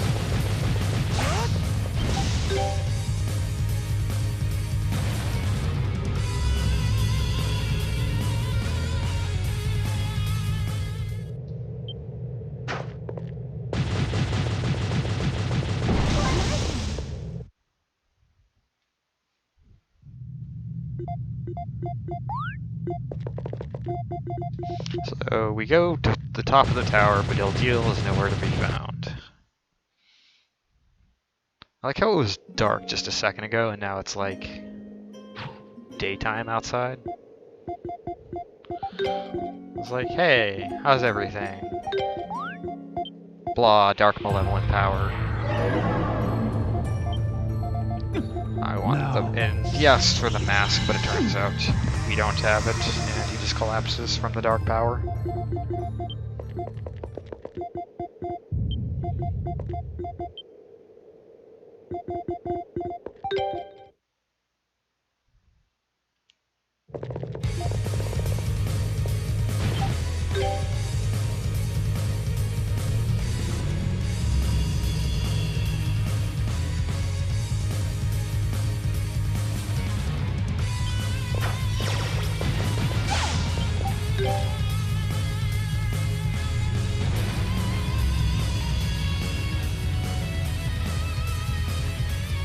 We're done with Providence Tower, and we have to head back to the town because they're being attacked, supposedly by some mysterious force.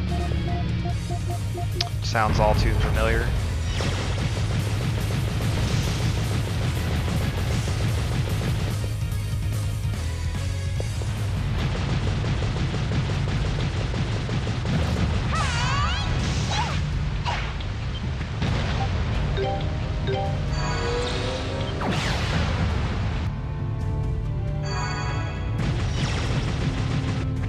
Unfortunately, I have like no MP or extra meter, so this next little fight here is quite annoying.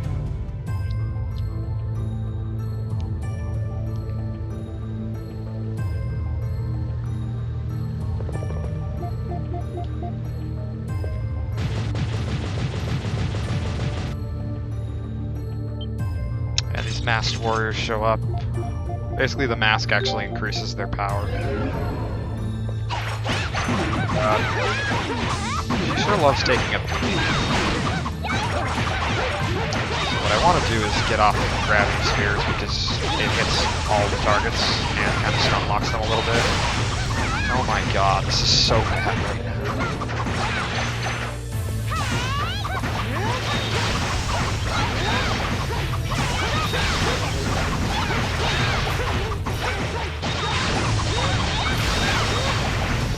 A little bit under leveled, so I can catch some of that back up with these guys. The XP scales in this game. Okay, I got a stun here. She got 2 levels back, even though she almost died.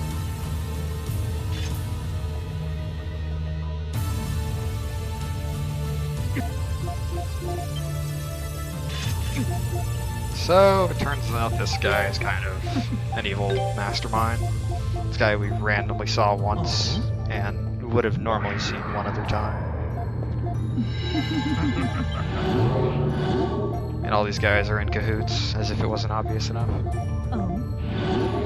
But since nobody seems to know where the mask is, they have nothing left to do in this town, so they're off to Part Sundown to try and find the Mask of the Sun. To gain like a huge power increase, I suppose, and take over the world, yada yada yada. It's kind of the second actual hint that Durant is hiding something from us, the first being that he kind of left us back at Highland Town, or Kasnan.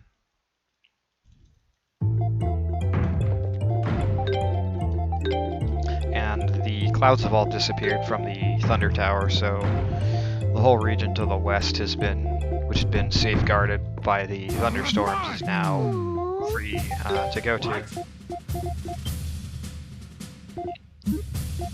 Also, honorable mention waifu shows up to kind of negotiate with the mayor here, saying that the people who attacked here were Kasnan troops, but she ordered nothing, so they were acting either on their own free will or being possessed, is basically what she's saying. So now we finally have the ability to warp to any warp point we want. The Golden Wing. So we're going to want to warp back to the Tower of Providence. It's really a shame. This song only plays in this one area, and it's pretty good, but this is the only time we hear it. So we're off to parts unknown in the west.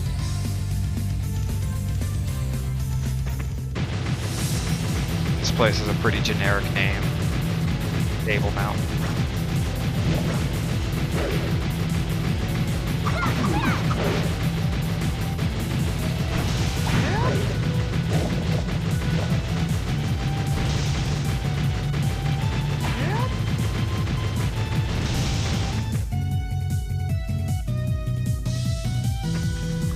I'm gonna make a quick stop along the way for a treasure chest, because that treasure chest has the wrong path, I think. There we go. Oh, they both would have worked, my bad. I'm not used to going that way, so I forgot the kind of layout. Take a quick little stop here to pick up a treasure chest that has...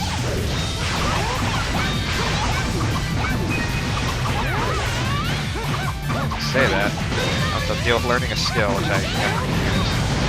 So get 5,000 gold. Now that she's heavy, I have to go switch to another character.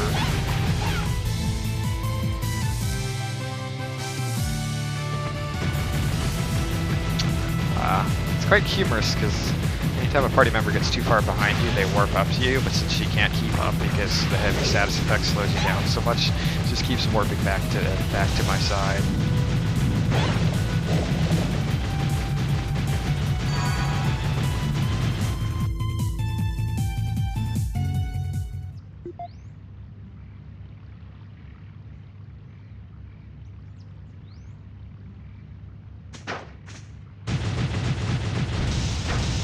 So, time to set up the tent for the night and get another flashback.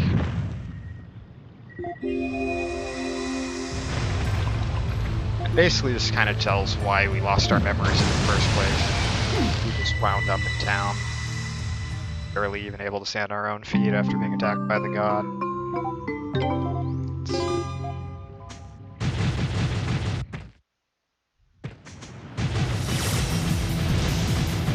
And that's it for Table Mount. Oops.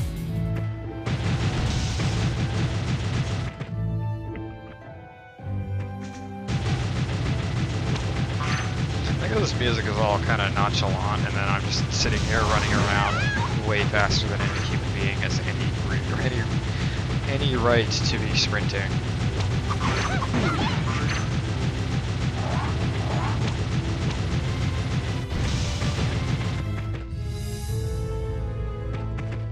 Take a quick detour here to get this warp point because I'll be going there a little bit later and it's faster to get it now while I'm in the area.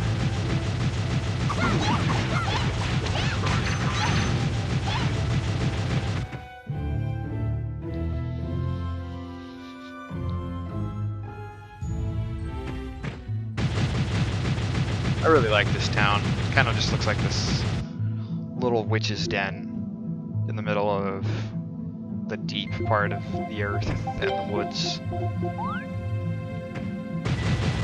We'll be introduced to our last party member.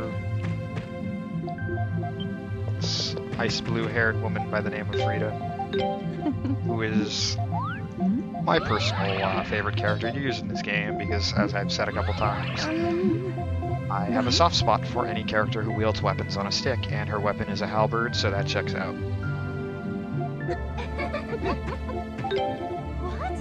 It turns out she's been, like, Durin is actually from this place, and he's been keeping in contact here, and that's why he's been really trying to be discreet about some of his actions. Not that we care, because he's never in our party.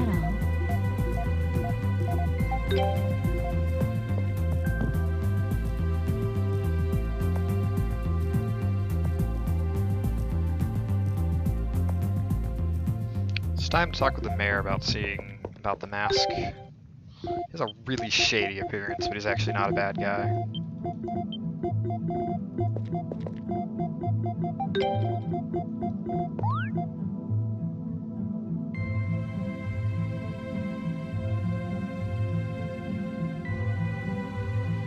Oops.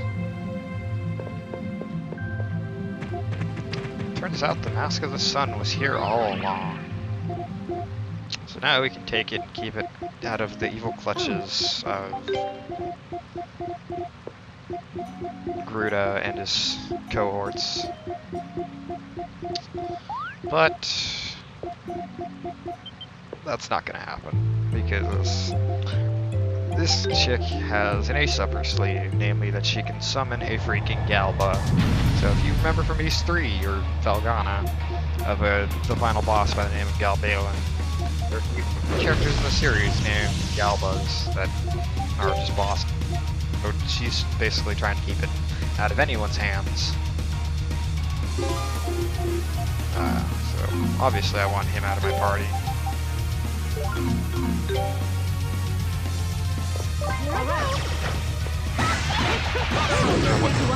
We're finisher animation has a cast time, so it's actually faster to quickly switch somebody over. Just deal a huge chunk of damage, do damage while she's casting that.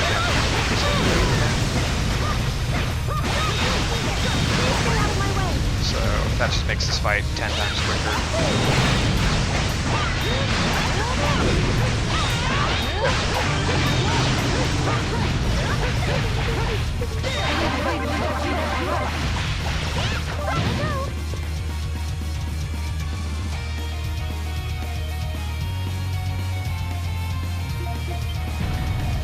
So even though we beat the crap out of it, it's standing on its own 2 feet.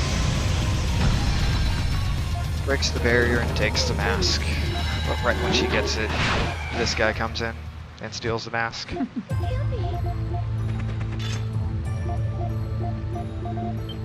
Wait.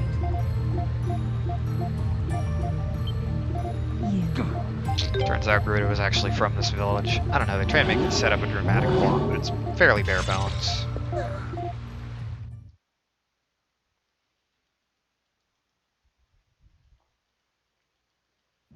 I'm actually going to set my headset down for just a second.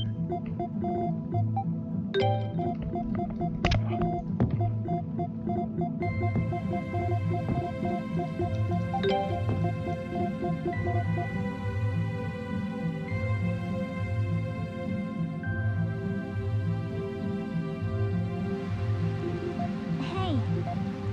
Indeed. Thank you very much. No!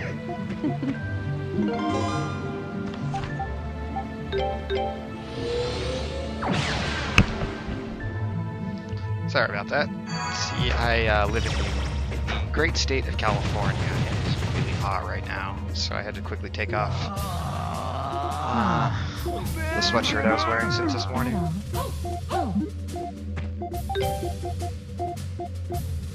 All right.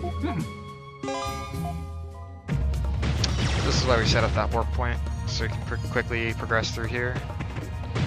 This is Frida's overworld action. She can seal any fissures with ice magic, which honestly seems to be the most consistently useful in theory, even though she doesn't use it super often.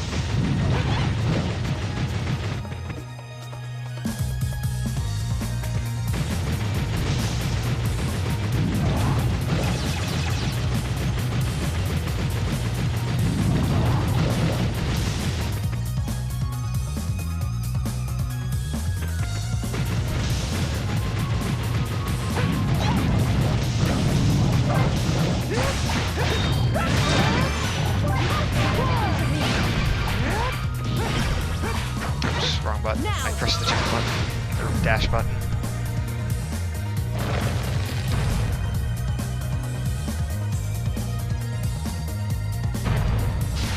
So stealing one fissure prevents us from going over to another, but we don't need to go to any because treasure chests in this game are garbage. Except for like 3 of them that I go for.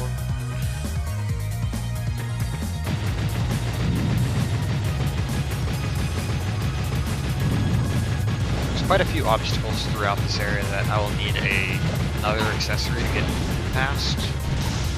There are a total of 8 accessories in this game, but most of them are not especially useful. Like one of them increases your regen rate because like other East games, you can regenerate by standing still.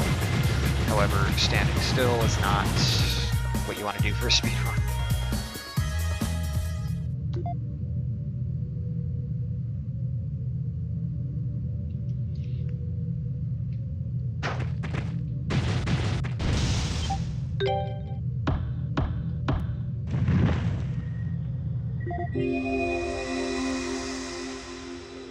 Battle.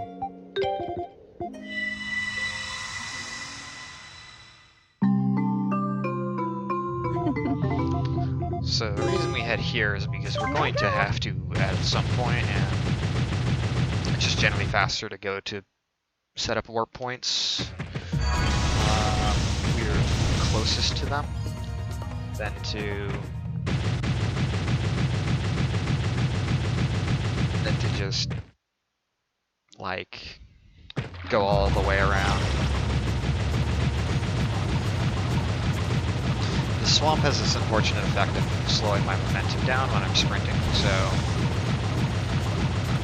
even though I'm running really fast on dry land, it's not really translating well. And this is probably one of my least favorite parts of this run, because coming up is these frog enemies who have gigantic tongues that will interrupt me from my sprint. This is, in the distance, is where we'll be heading a little bit later in the run.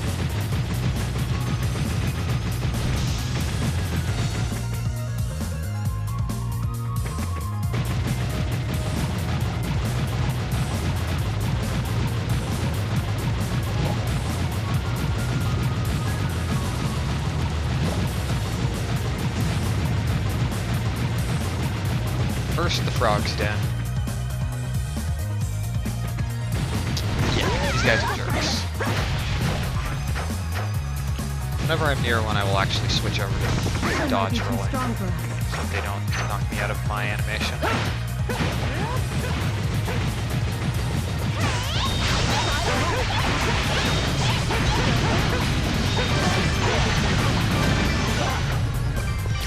This is actually the final, I believe, touchscreen puzzle in the game.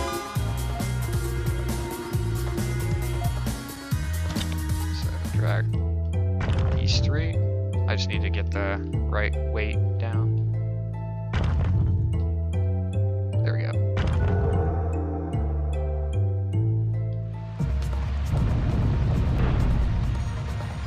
Alright, so this next split on my splits is named OS Frog.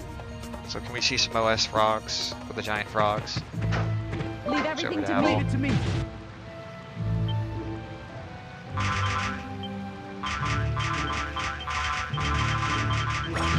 mean, they're not quite, but they're basically frogs.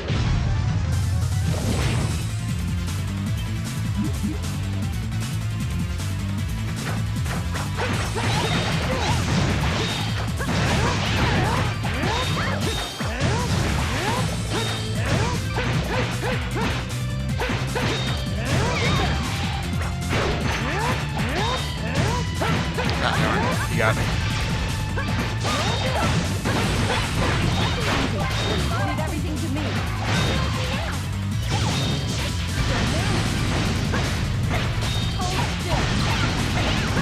I'll turn you to us.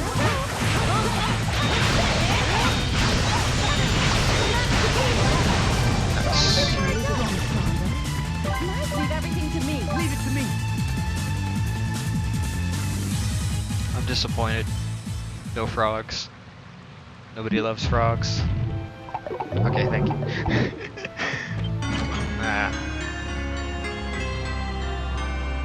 I don't know. Maybe asking it forces it.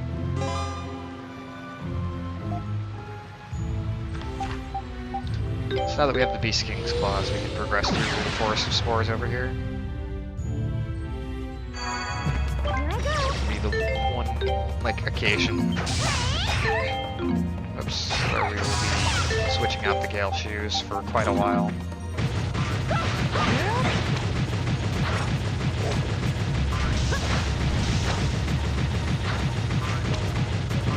Oh, I forgot to mention these guys. These wonderful Eldritch abominations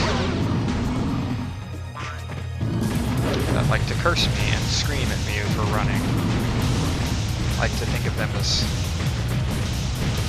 cantankerous old couples who yell at children for running around in the on the sidewalks. It's like, stop having fun. In any case, they're kind of terrible.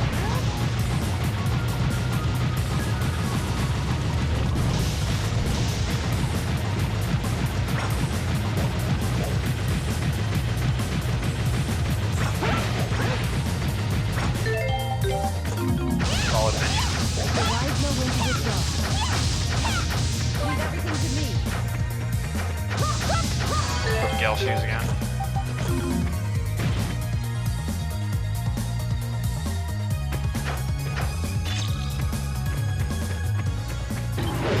This is Mustard.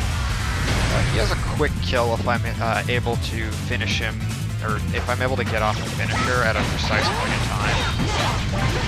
But it's kind of hard to time. I also don't really have the meter to do so. That would be a slow strategy.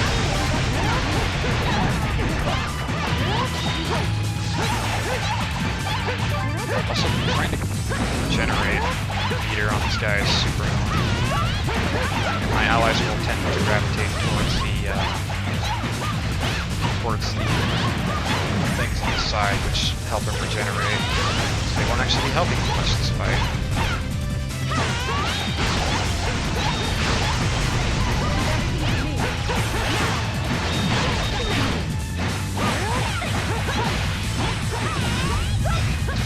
So if you get a finisher right as his health ticks over half, You can actually hit it during that cutscene, and it's pretty hilarious. It's like super precise. I guard it. I don't agree with the game right now. No. Oh shit. She's gonna die. Switch over.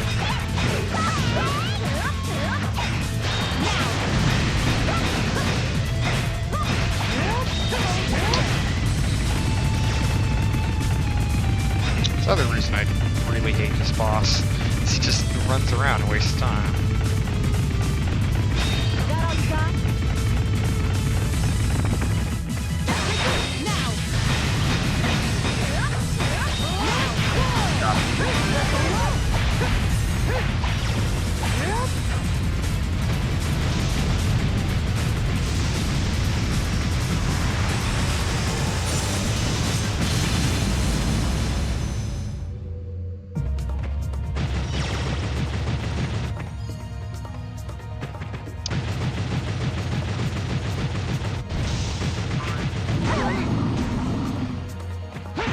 Yeah, one of the things is, I've tried routing this game on a higher difficulty because, yeah, admittedly easy is not the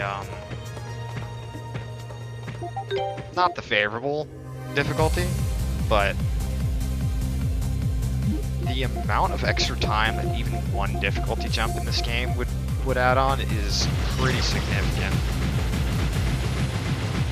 Like, from easy to nightmare in Colonia is about an hour. Going like easy to normal in this game would be like an extra hour, and this is already 3.5 hours long, almost.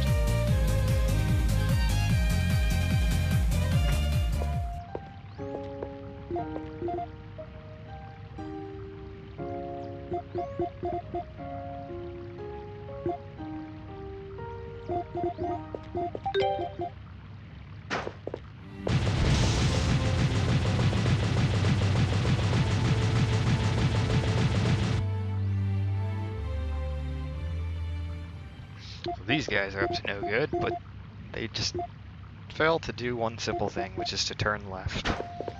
So, we'll investigate what they were searching after.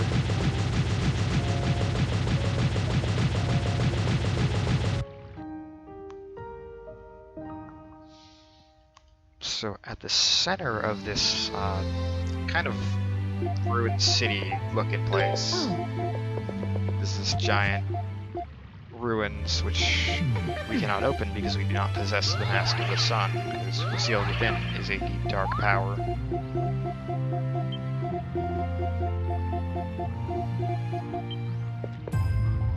And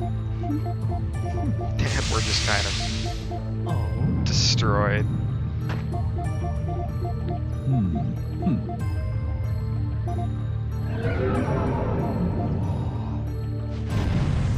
And now that he has the Mask of the Sun, he can freely open it and obtain even more forbidden concealed power.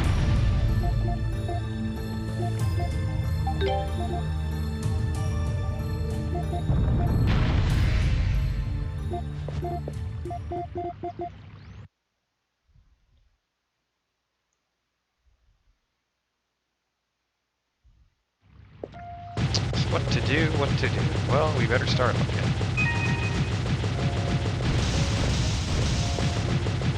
Oops, I somehow ended in that little alcove there. You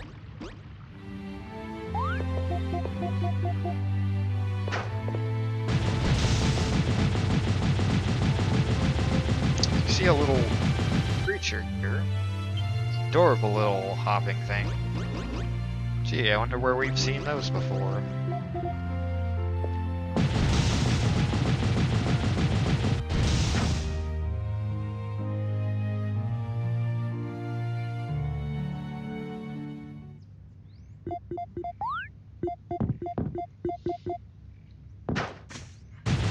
Yes, this is the Rue village of this game, as evidenced by their characteristic motif. You hear this song, I think it's one of the recurring themes of this game, of this series, I should say. Oops. Leave it to me. All right. So I want to sell this that I picked up. As nice as it would be to have, it's even better to have this, which is a very powerful mace. All right. Here I go.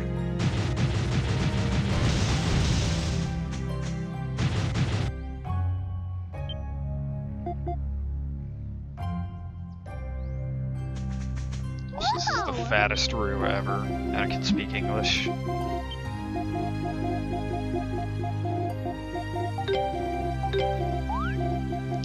So we need to go. So what the Rue Elder tells us is we need to speak to the. We need to collect the Mask of the Moon, which was sort of made to counteract the Mask of the Sun.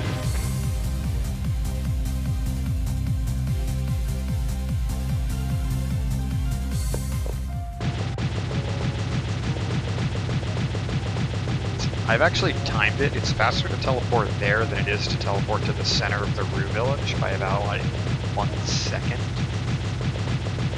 So I just go warp there instead.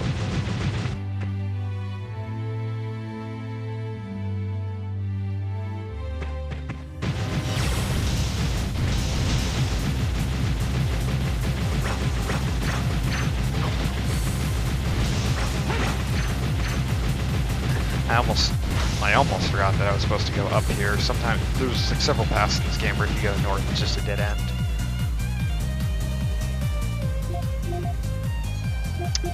I like the little CG of the volcano.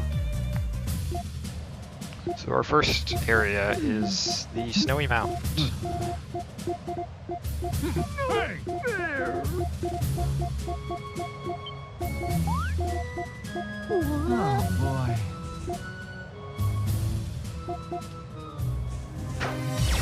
If we can make that warp point, because we'll have to warp down this mountain pretty soon. We're at this place that is named slightly similar to Mount Vesuvius in Italy.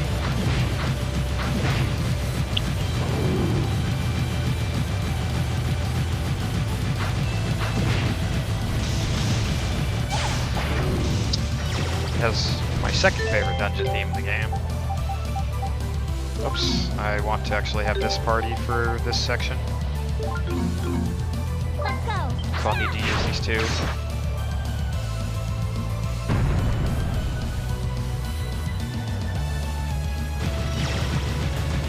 You can read through whenever you, the Rue's language whenever you equip a accessory that lets you do so. I forgot how you get it, and I never use it because I don't need to.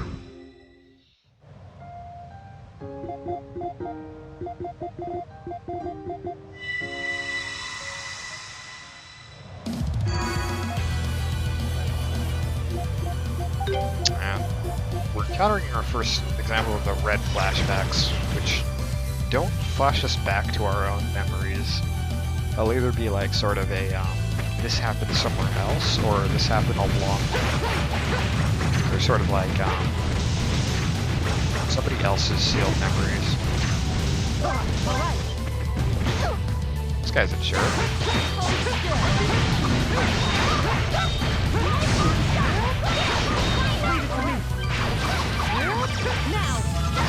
Have to make sure to seal the correct fissure here.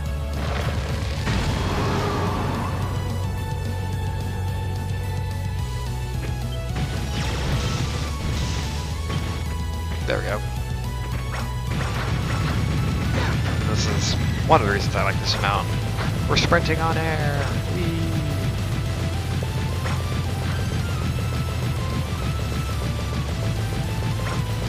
Before we get any further, I need to switch my party back out. Oops, wrong guy.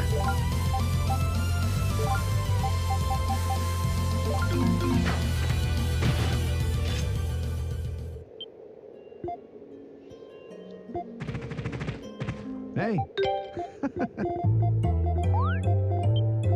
I messed up. I was supposed to have, I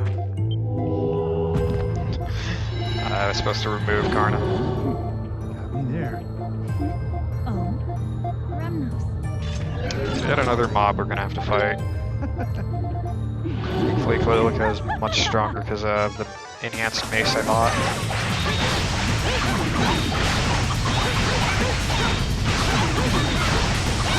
able to just stun these guys in a permanent gravity sphere, so they can't like knock me over as much.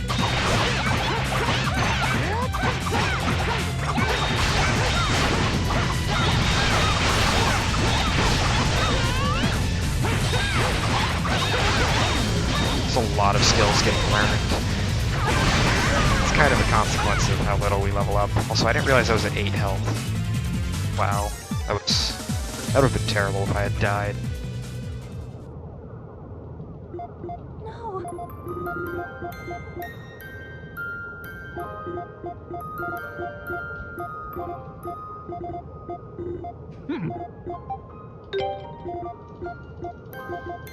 Oh, he's dying and possessed by the mask.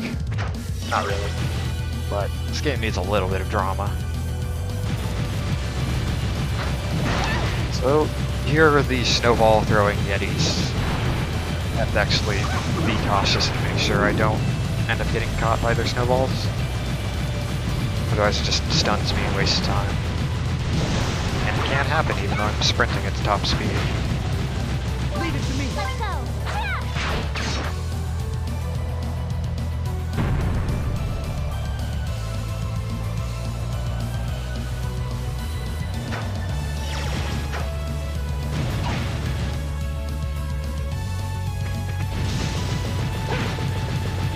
I love the yetis. Shame we don't get to see these enemies because we're literally just sprinting past them. Okay. Let's get the correct party together. Part of the reason Frida is so useful is because you get her last, she has the best starting weapon. And we don't buy too many weapons. In fact, we only buy 2 in this route. Need to take this chick on. We can use the masks. Not the mask of the sun, but just the possessed masks, in order to basically turn into a harpy. Do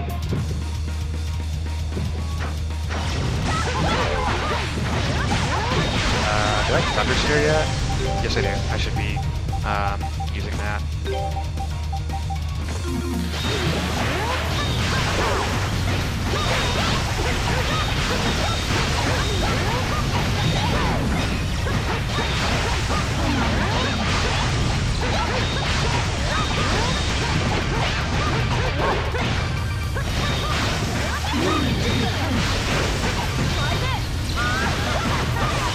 Sometimes she can grab a party member out of midair, or hit them.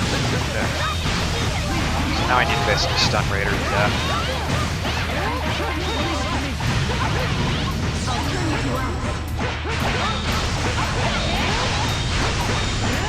Oh wow, she targeted the wrong enemy. Dang. Oh well, this fight's not that hard anyways.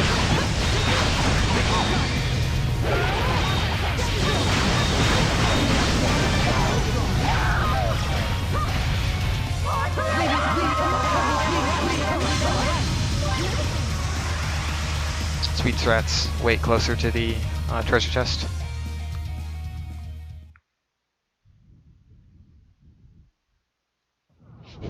Oh my goodness, she targeted the wrong enemy.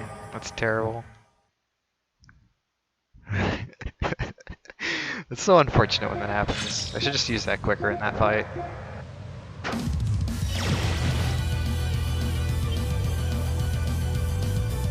There's one last red memory and then we'll get our Mask of the Sun.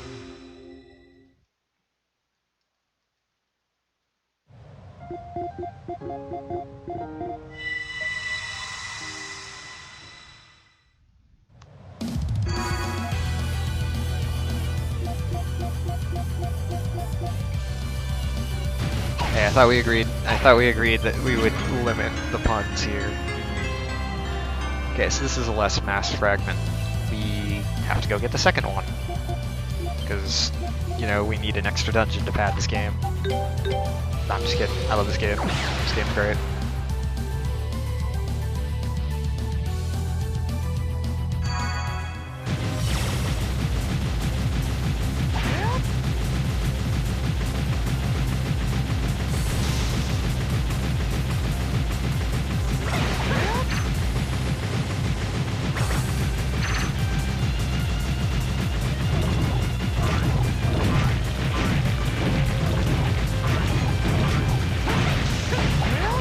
to get the right mask fragment, we need to head down this way.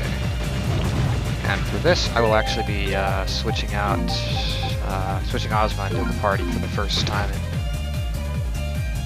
about an hour. He's kind of already served his purpose in the run, but there is one thing that I require him being in my party for.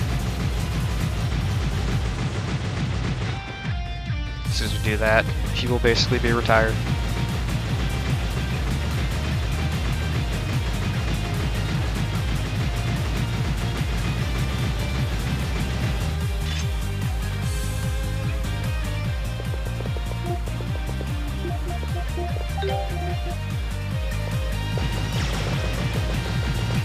I like how they've just merged into one entity following behind me.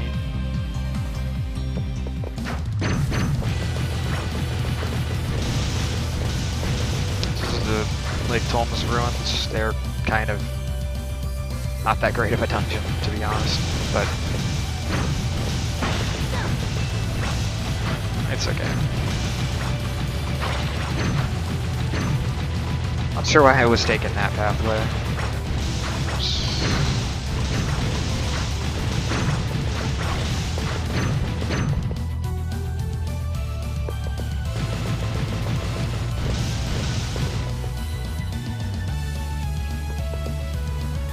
I believe that left side there is the only staircase which I can actually go down to move on. The answer to that question, is this East or is this Sonic the Hedgehog? The answer to that question is yes. Yes it is.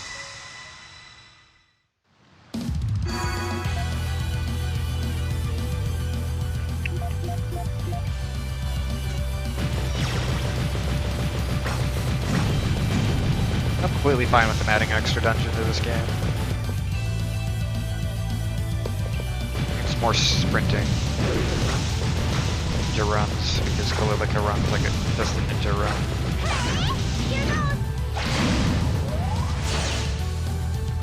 Now, it's about time that emote comes into use.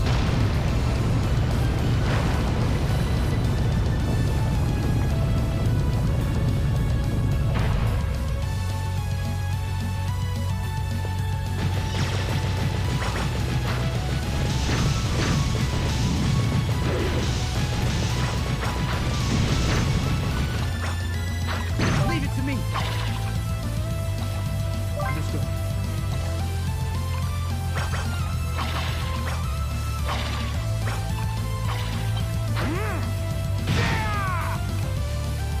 And with that, Ozma will be retired from the party for the rest of the game.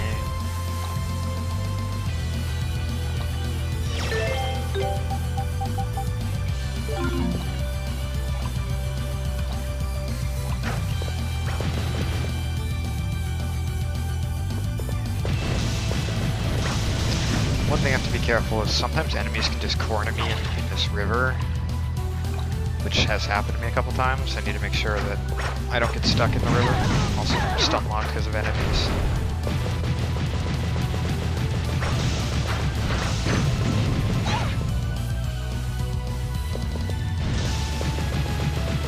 I did have a run where I lost a minute because there was a giant enemy that pinned me to inside of the river. When you're inside of water, you only get to attack one hit with your combo and you can't do any special skills.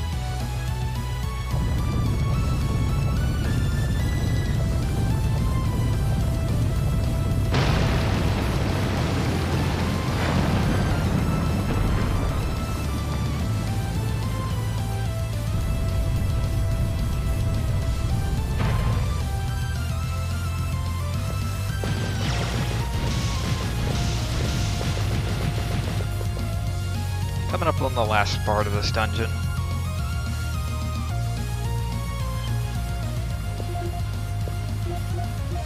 I sense a familiar presence. Also, shoutouts to the frame rate of this game having issues. Sometimes it just costs like a second or two because of brief lag moments.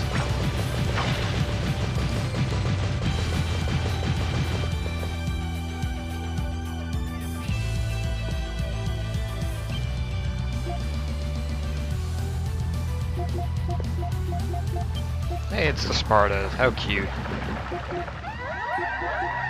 Oh, they're doing the whole poison thing again. It's not a good sign. So rather than grabbing the mask and warping out of here, we decide, hey, it's time for a memory.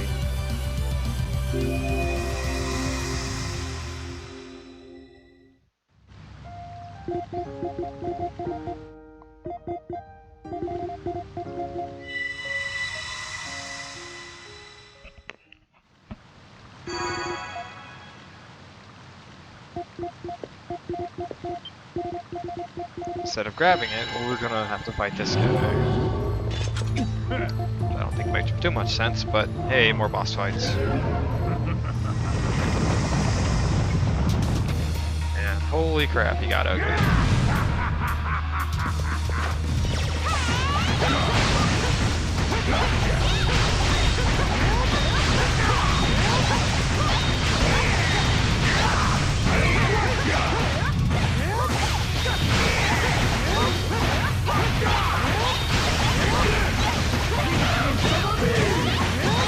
Whoops, that was the wrong attack. He has an attack where he leaves himself vulnerable to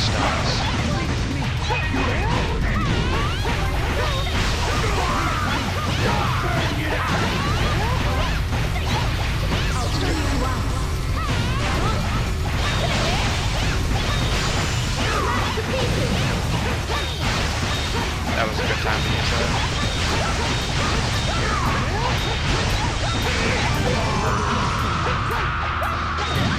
Very clean fight, other than at all almost dying.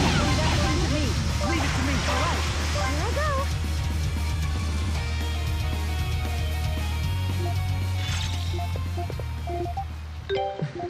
I can assure you these fights are a lot more challenging when you don't have the ability to just stun them really quickly, and you have to build up a stun meter. One of the benefits of running on the easier difficulty. Alright, so now we can teleport back to the roost nest. You'll notice I tend to limit myself on the warp points that I go to, and the reason being is less menuing.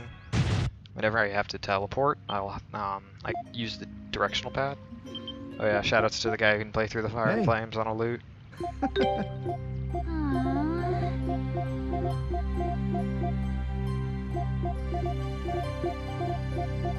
But anyways, so I use the directional pad to pick my location rather than the joystick, because the joystick just moves a cursor. And using the directional pad allows me to just quickly bounce between them, so the fewer I have to do, the better. So right in that particular area, because this cutscene has to trigger according to the game, teleport out here. Because that cutscene has to play, yeah, it won't let me warp out in that room, so I have to exit that specific screen and then warp. So what we did get from the room when completing the mask was an item called the Emerald, which is actually sort of a hidden feature in this game.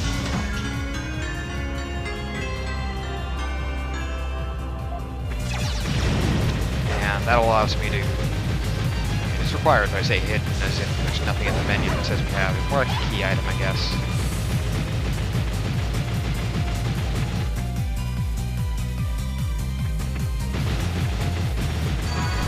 This will allow us to finish Ancient Beasts. Up until now we can go to this part of the game, but we won't be able to kill this creature because we have no means of dealing a finishing blow.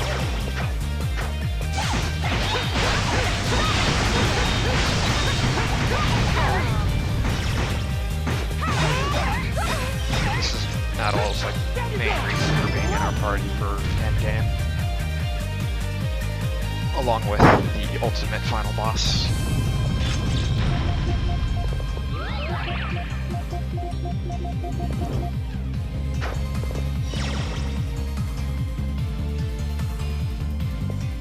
Welcome to Colonia Artifact Laboratory, the crappiest dungeon in this entire game.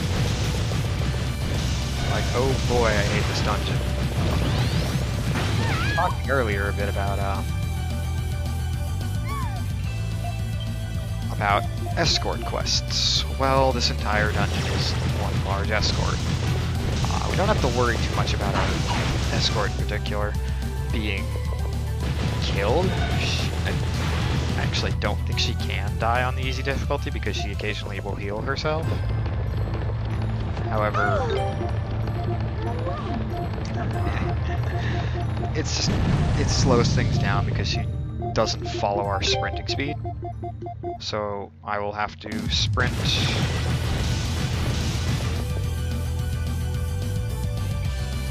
and then occasionally just stop and like backtrack a little bit, make sure she's keeping up. Oops, that didn't register my input.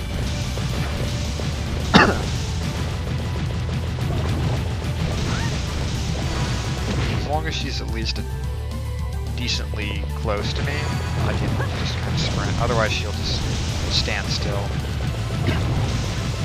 Pay careful attention to my mini-map on the top right.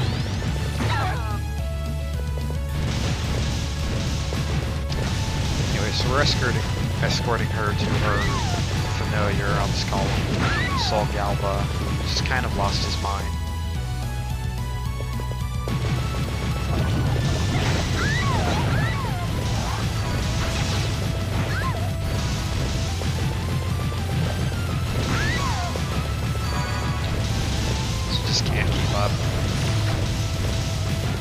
Well, she does run at a pretty decent speed, so it's not like these two levels of slow.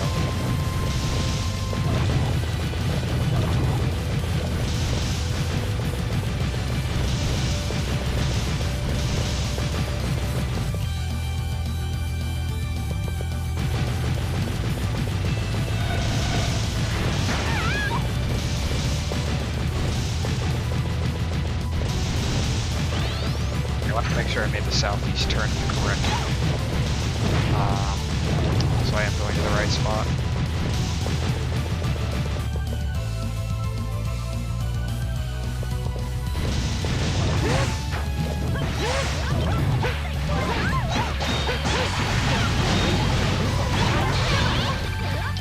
This is the other point in the game where we can use the dwarf bracelet glitch. I'm going to try for it, but I'm probably not going to get it.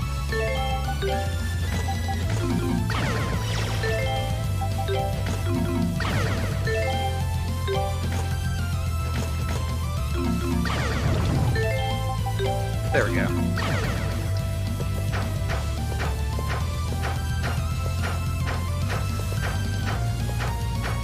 Oops, I took the wrong path.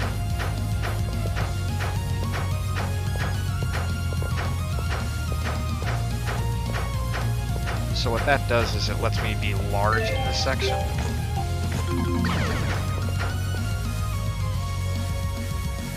So that I can get full-size dodge rolls instead of having to, like, bunny hop my way through.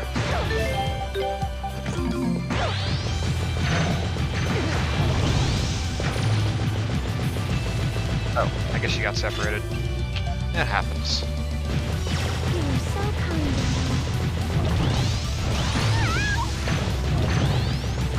Please.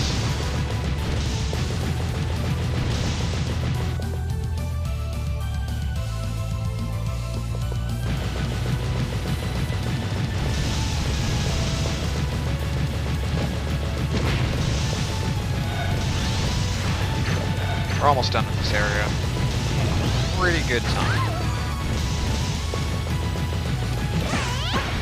This DRS pays off. I had a DRS run that was on pace that just utterly failed at this part.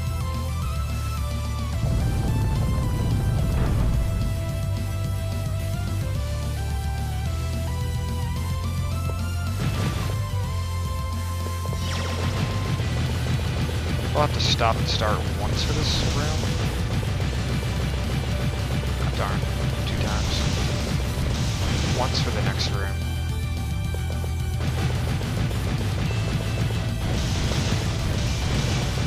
down twice.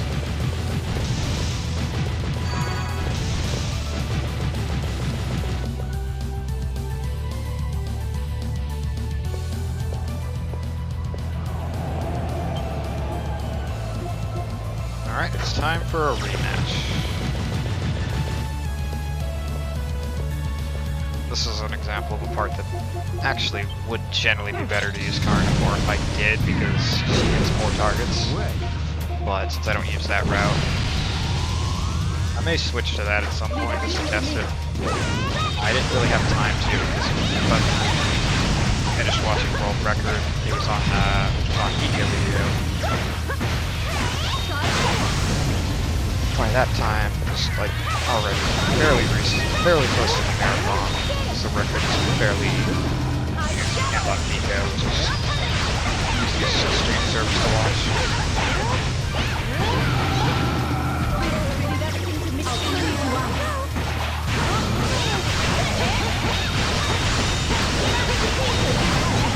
Darn, I didn't get the switch off in time.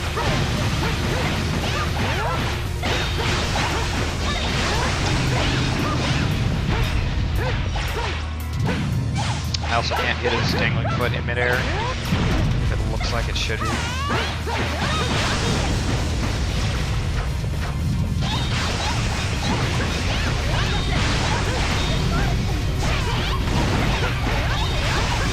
Got him. So his hands are already down, so we're just able to burst the damage. Got a few cycles. Last time I fought this guy was 3 cycles.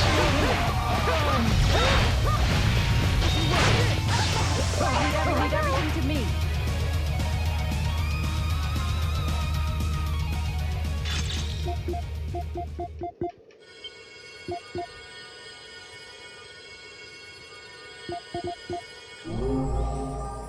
The spirit of the old king has been summoned from within the familiar. Honestly, Turns out, like, he was kind of the vessel for this guy who's seen in a few flashbacks.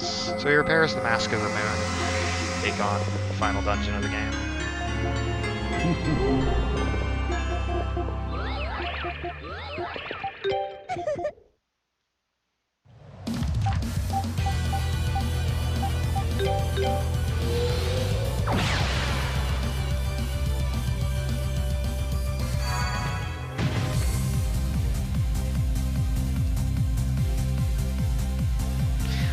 I think it's a foregone conclusion at this point that people are going to improperly spell or pronounce the games in this series, so it's something I will nag a handful of people about, but I don't really get too upset about.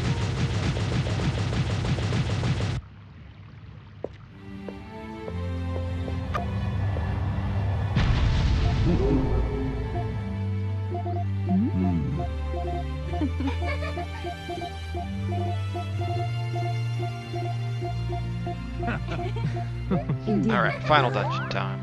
Adult. Yes. Adult.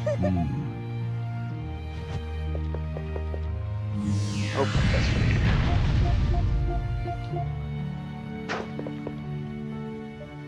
Thankfully, I no longer have to escort Lisa, so she is basically gone for good at this point.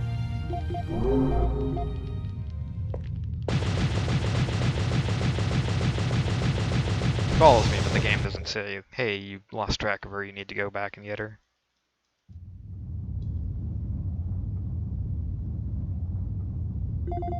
And now LDL's kinda fully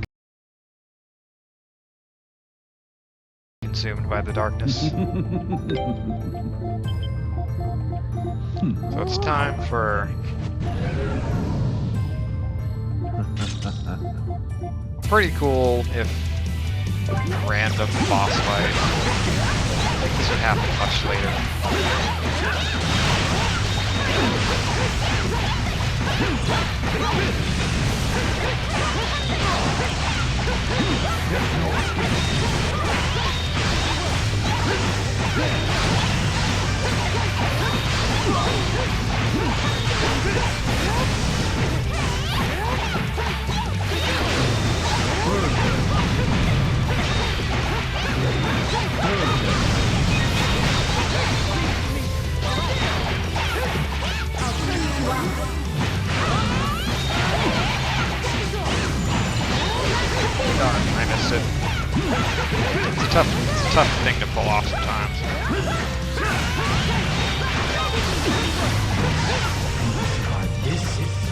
now we get a chance to stun him.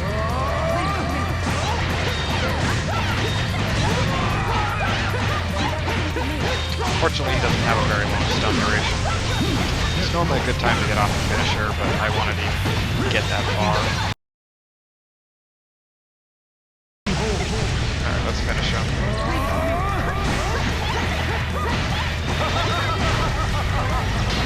Oh god. He usually doesn't get that attack off on me. Also, I realized I made a big error. Not that big. So, you saw in that battle it said gravity sphere level up 2. If you use a skill enough times, it'll level up. And that happens, I think it maxes out at 3. But in a speedrun, there aren't any skills that we use often enough other than like either gravity sphere or homing knives, depending on whether you use the Colonia or Karna route.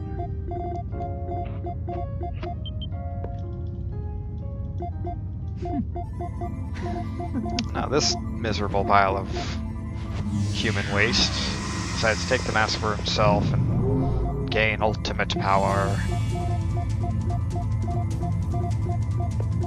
Also, by the way, like, there's a random animation in that cutscene where LDL just has his head tilted.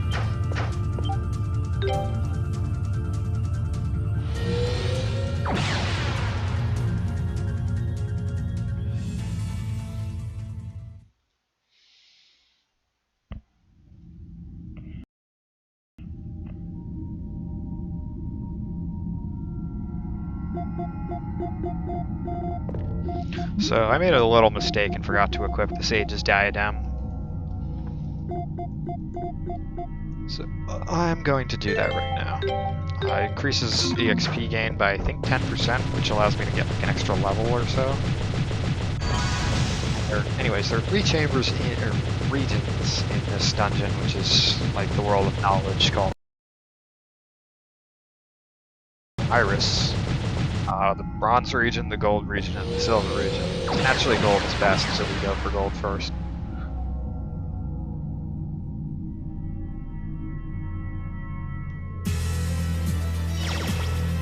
And, oh yeah, when I said earlier that there was no more touchscreen puzzles, I lied. This one is probably my favorite in the game among those. Like, it takes a little bit of working to see exactly how it works. That's a pretty neat concept.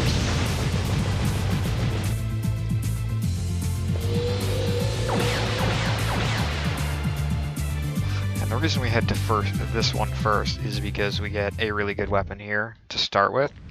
We actually won't be completing the gold section first, but we'll be getting the weapon at least.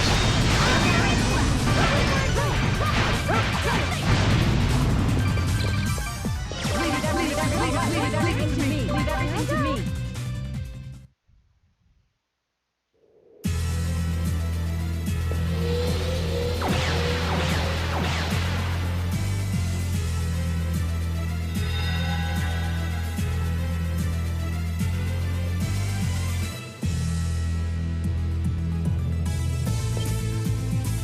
Okay, so we want to set it like this, and like so. So the way this puzzle works is I have to go to these 4 points marked with the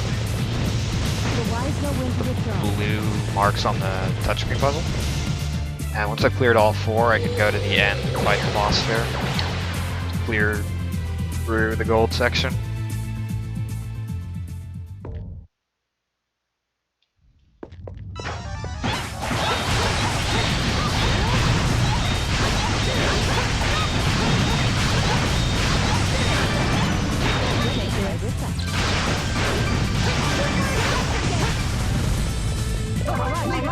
Leave everything to me.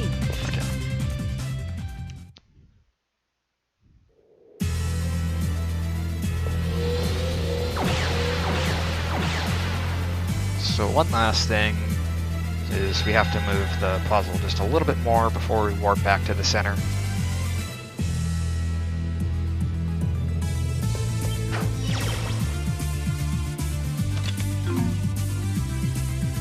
As you can see with the puzzle, it adjusts the platforms that I can move on, or the bridges.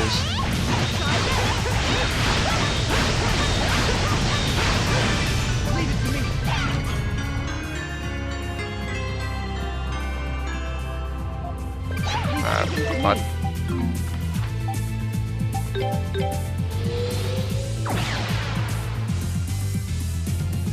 so next up is the bronze section. The reason we go here is because the person in my party who most needs a weapon is Adol. And we happen to get a his strongest weapon right in the end of this part.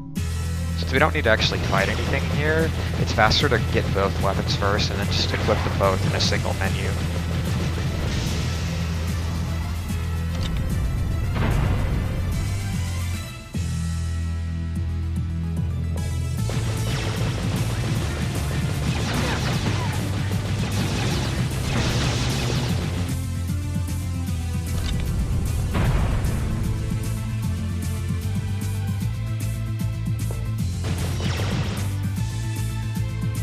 This section just revolves around moving these pressing these switches to move these platforms. Ordinarily, this next section of the game wants me to switch to the torque bracelet to bypass. Oh, it's not letting me. But if you run around the rim, you can actually just dodge roll and damage boost through it.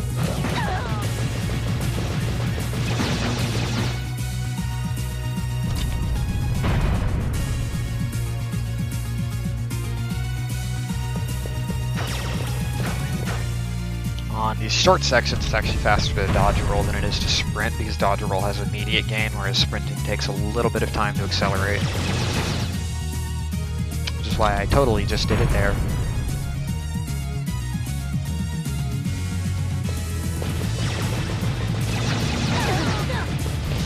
So this switch is the most important one to press in this entire thing. If I don't press this one and I press the one to the left too early, I'll have to reset the entire room in order to complete this puzzle. Shot in the middle of a cutscene, not cool.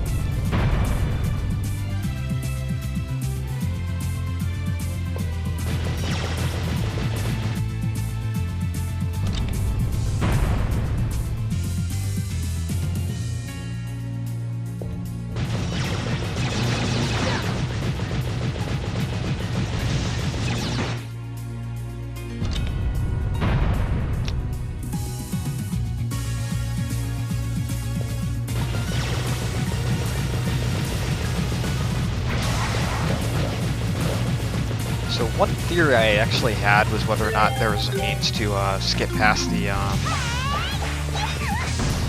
Beast King clause entirely, and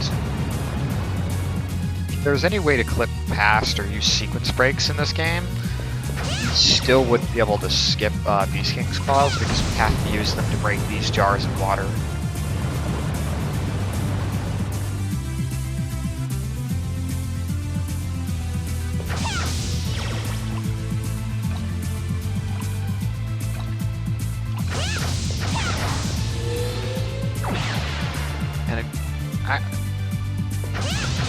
Kind of unfortunate, but Beast King's claws are faster slightly than dodge rolls. Oops, wrong way. And these sections are just short enough that it's faster to use Beast King's claws through them before switching over to Gale Shoes.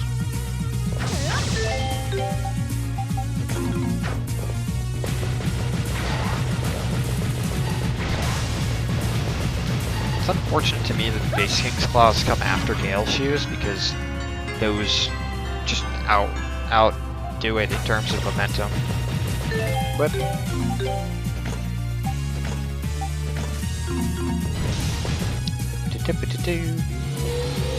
hard to say.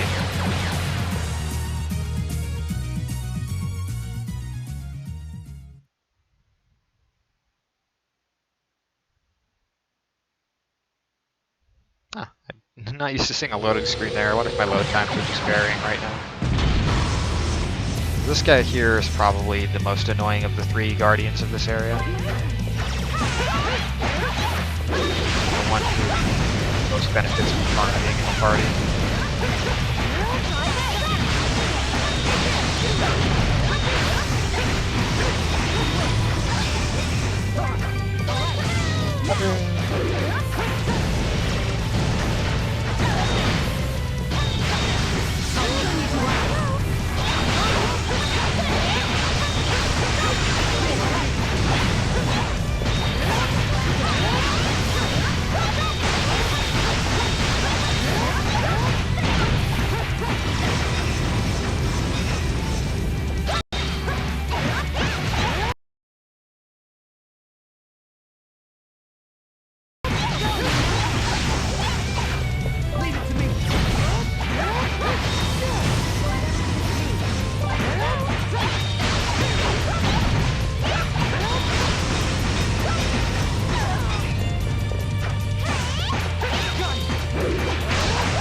There we go. Done. Just with this punk. Leave everything to me. Here I go. So next up is silver. Now this might look silly, but I did in fact test this. It is faster from this point in the room to warp to the center of the room and start sprinting than it is to just sprint the entire way through. It's faster by about 2 seconds. So we'd be 3 times that we do it. It saves about 6 seconds over the course of the run. Which I've lost a lot more than 6 seconds to dumb mistakes. But at least I remembered to do that.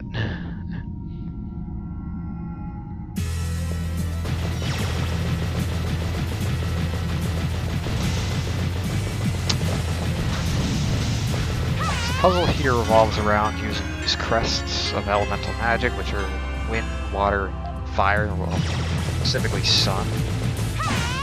Go ahead there because he loves to. World record is no. There's no chance to world record with this run.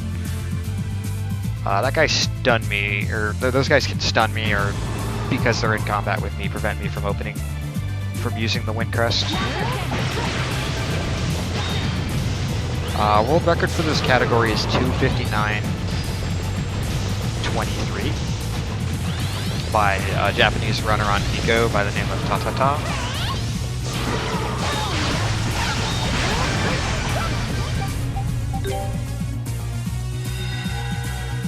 And his run has pretty crazy tech. It also uses a different route from the one that I use, which I don't know if it's better or if it's just he's more skilled at the game than me. I may pick his route out at some point. I wanted to run with this one a little bit more, which is a modification of the older route and Ravi's route, which Ravi used to have the record for this game and ran it a couple of times.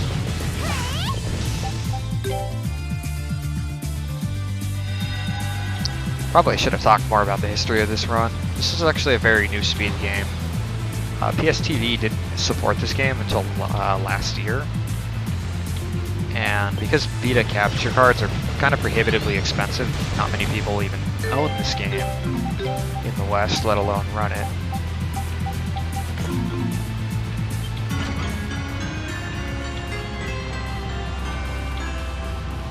Anyways, so, whoops. So that is the Elysium, or the best spear in the game, or halberd, which is why I take a detour to pick it up.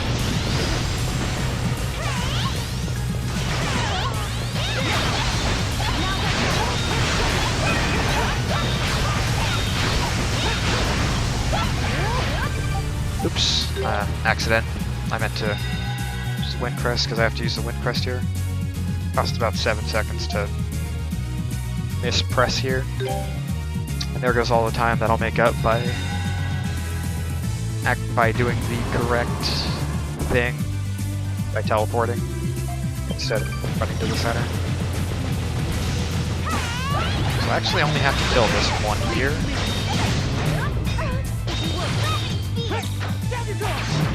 in order to Leave everything to me now. be able to open this chest. You just have to kill 2 of these guys, but I actually didn't know you could just skip one of them. So you didn't really have to. I'm just bad.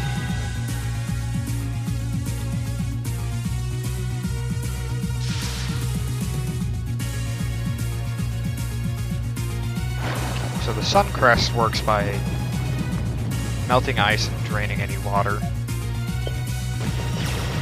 Puzzles in here, I kind of wish there were more of them. They're unique to this one particular spot.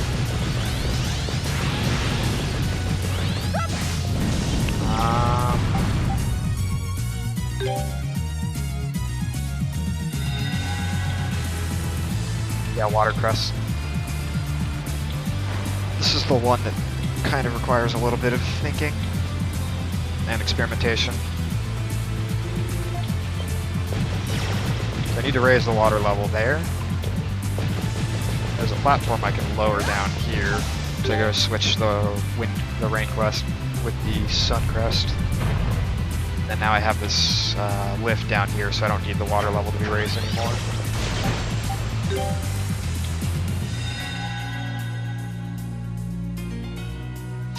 Just a note, my PB in this game is 3 hours, 14 minutes, 18 seconds.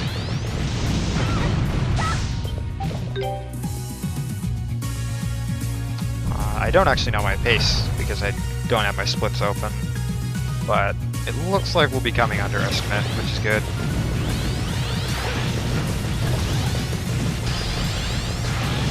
Yet we run up a wall because why not?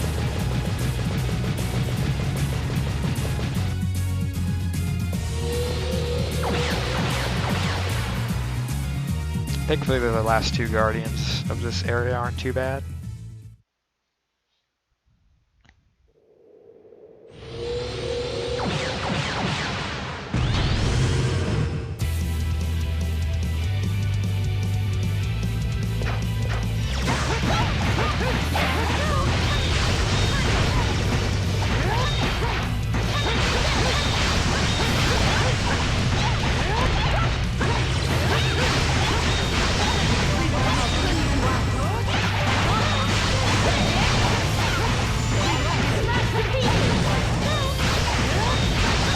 Good fight.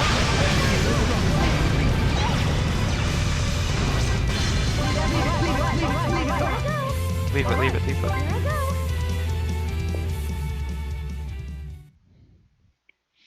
I'm glad that, like, no matter what happens, I end up at the same spot. And a couple of boss fights in East Origin, after you kill the boss, you want to actually move towards the next area, so like you don't even get to kind of rest during the boss death cutscene and briefly get a moment to savor your victory.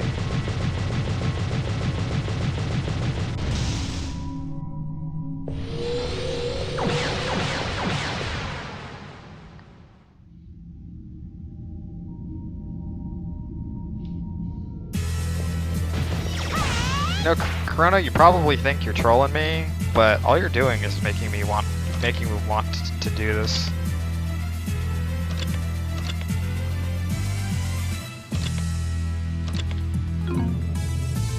All you're doing is motivating me.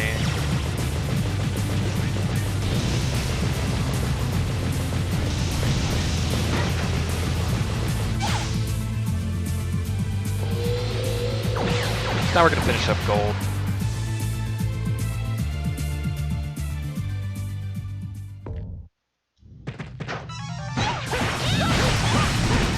Spiders.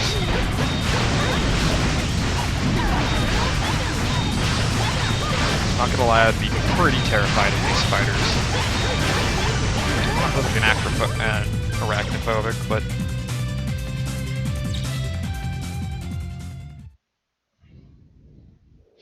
you know, if I get exactly my PB, it will be hilarious because people are going to accuse this run of being segmented.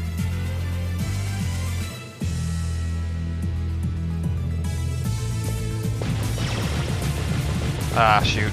Well, there goes PB. Thanks, Chrono. You ruined me. I blame it all on you.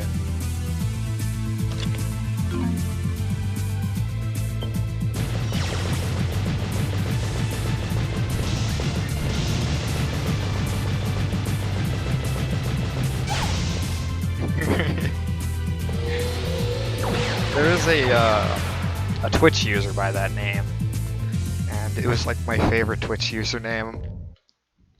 Oh, hey, frogs. Or frogs, but they're still frogs. Maybe they're like demonic raccoons. I don't know, they remind me of the frogs.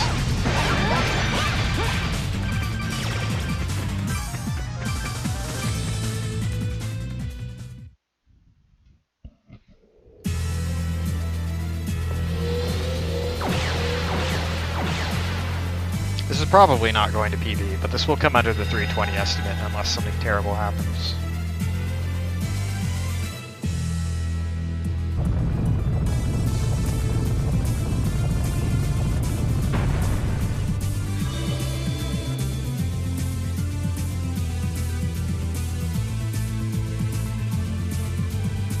Which, knowing Murphy's Law today, I wouldn't be surprised.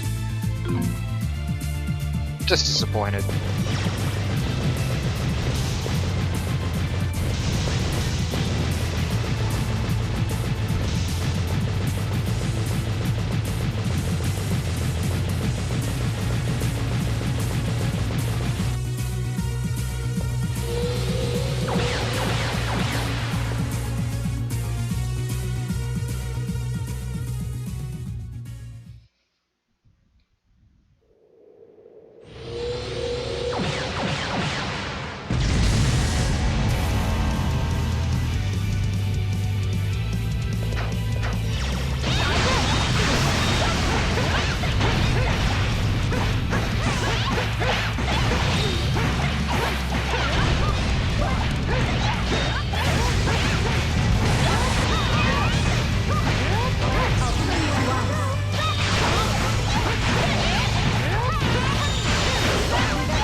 Yeah, it's going to be about a 316. There's just not enough time. The final section's a little too long.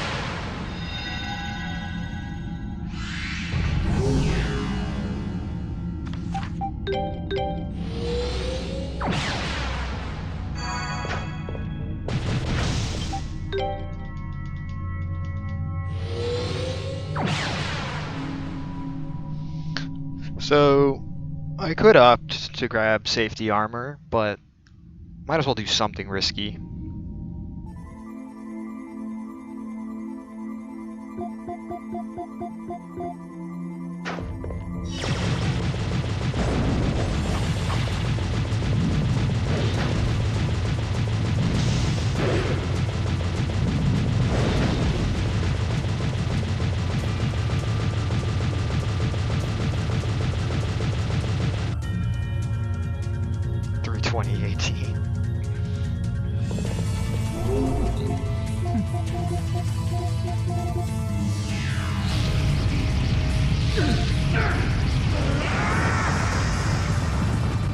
So this is Possessed Gruda, also known as Akasha Glyph.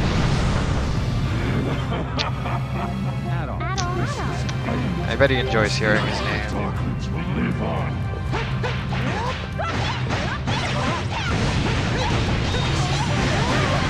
So I'm actually going to do this first. What?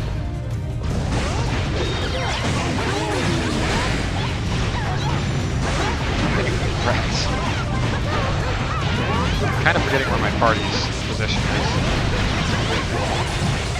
So these are basically marked by whatever their weakness is.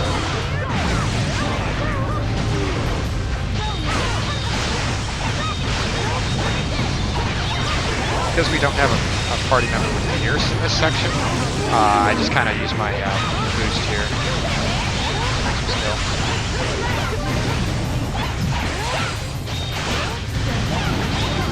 And now we have a character with strike, so this part's weak to strike, so we can just far out of it.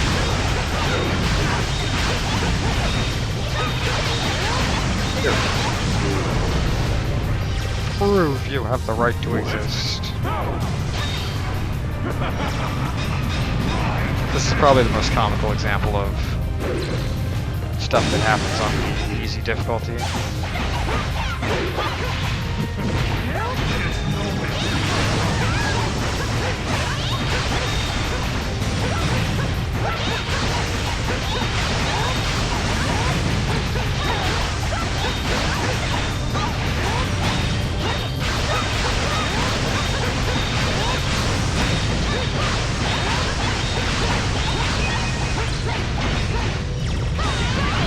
There we go. Good flash guard.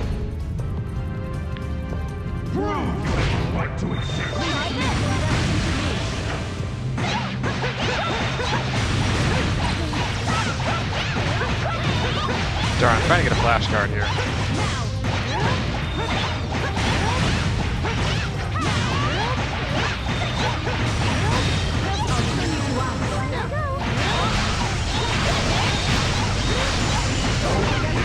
Darn, I didn't get it. I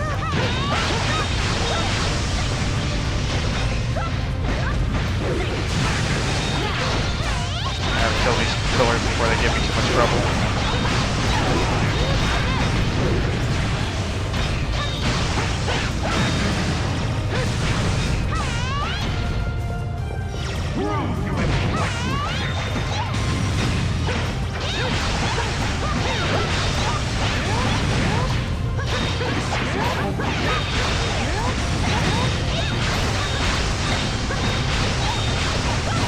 This is getting bad.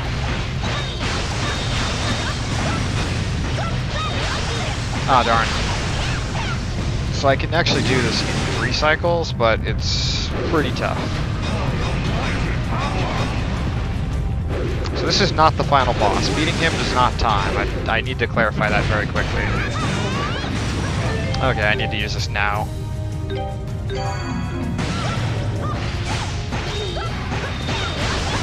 Get him, get him, get him, there we go. Yeah, I can't change equipment.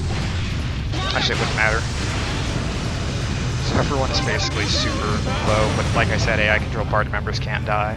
This isn't the end. The spirit of the Darklings will live on.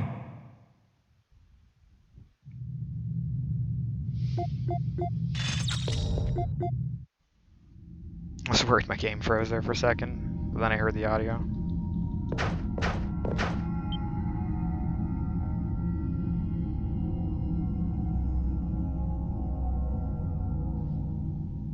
Now we have the Mask of the Sun. And because we have the all-important plot MacGuffin, we need to get the heck out of here.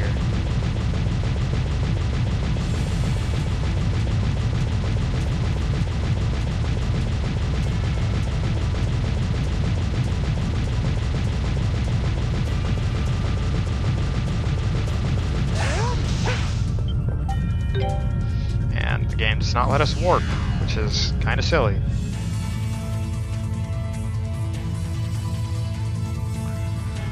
So timing for this game is actually the final in-game text box.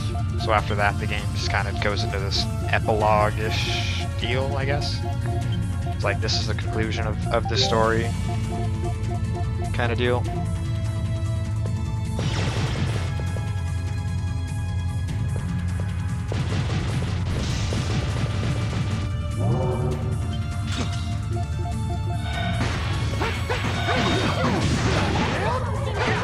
I'm doing the stun raise there to try and max out my EX.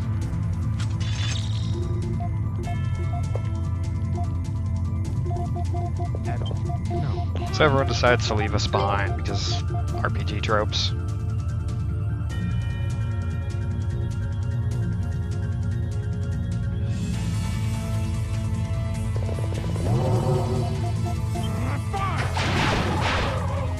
Everything everything is chasing us after us for having the mask. So there's only one logical conclusion: destroy the mask.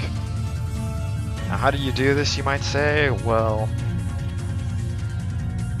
let's just say we're going to go to the sister mountains,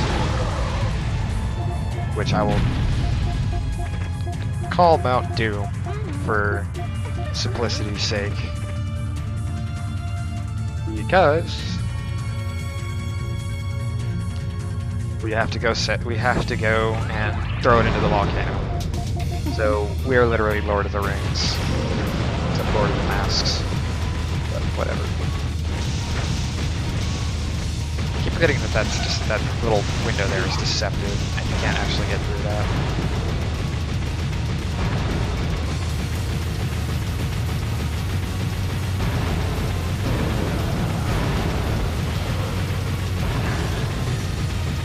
I feel I beat these lava cycles here.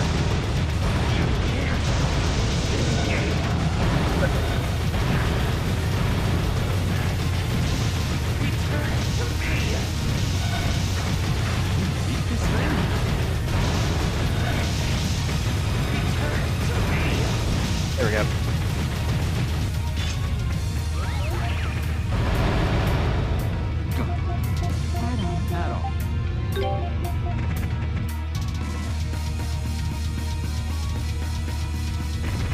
Alright, so in true East fashion, we get a one-on-one battle with the final boss, who gets this really cool battle theme.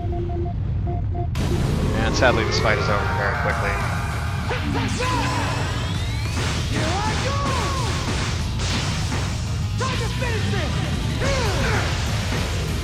Try this! No escape! That's not cool. I couldn't even guard that.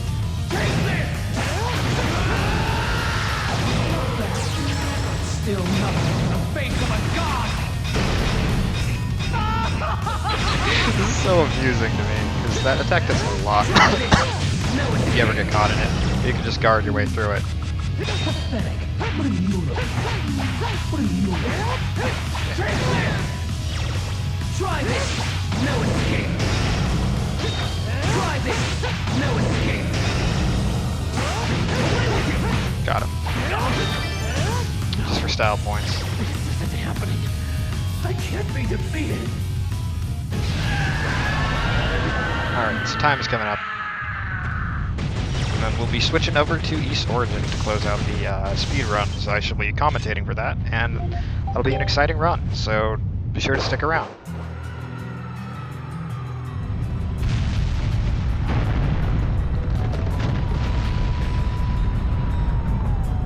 Alright. It's just about.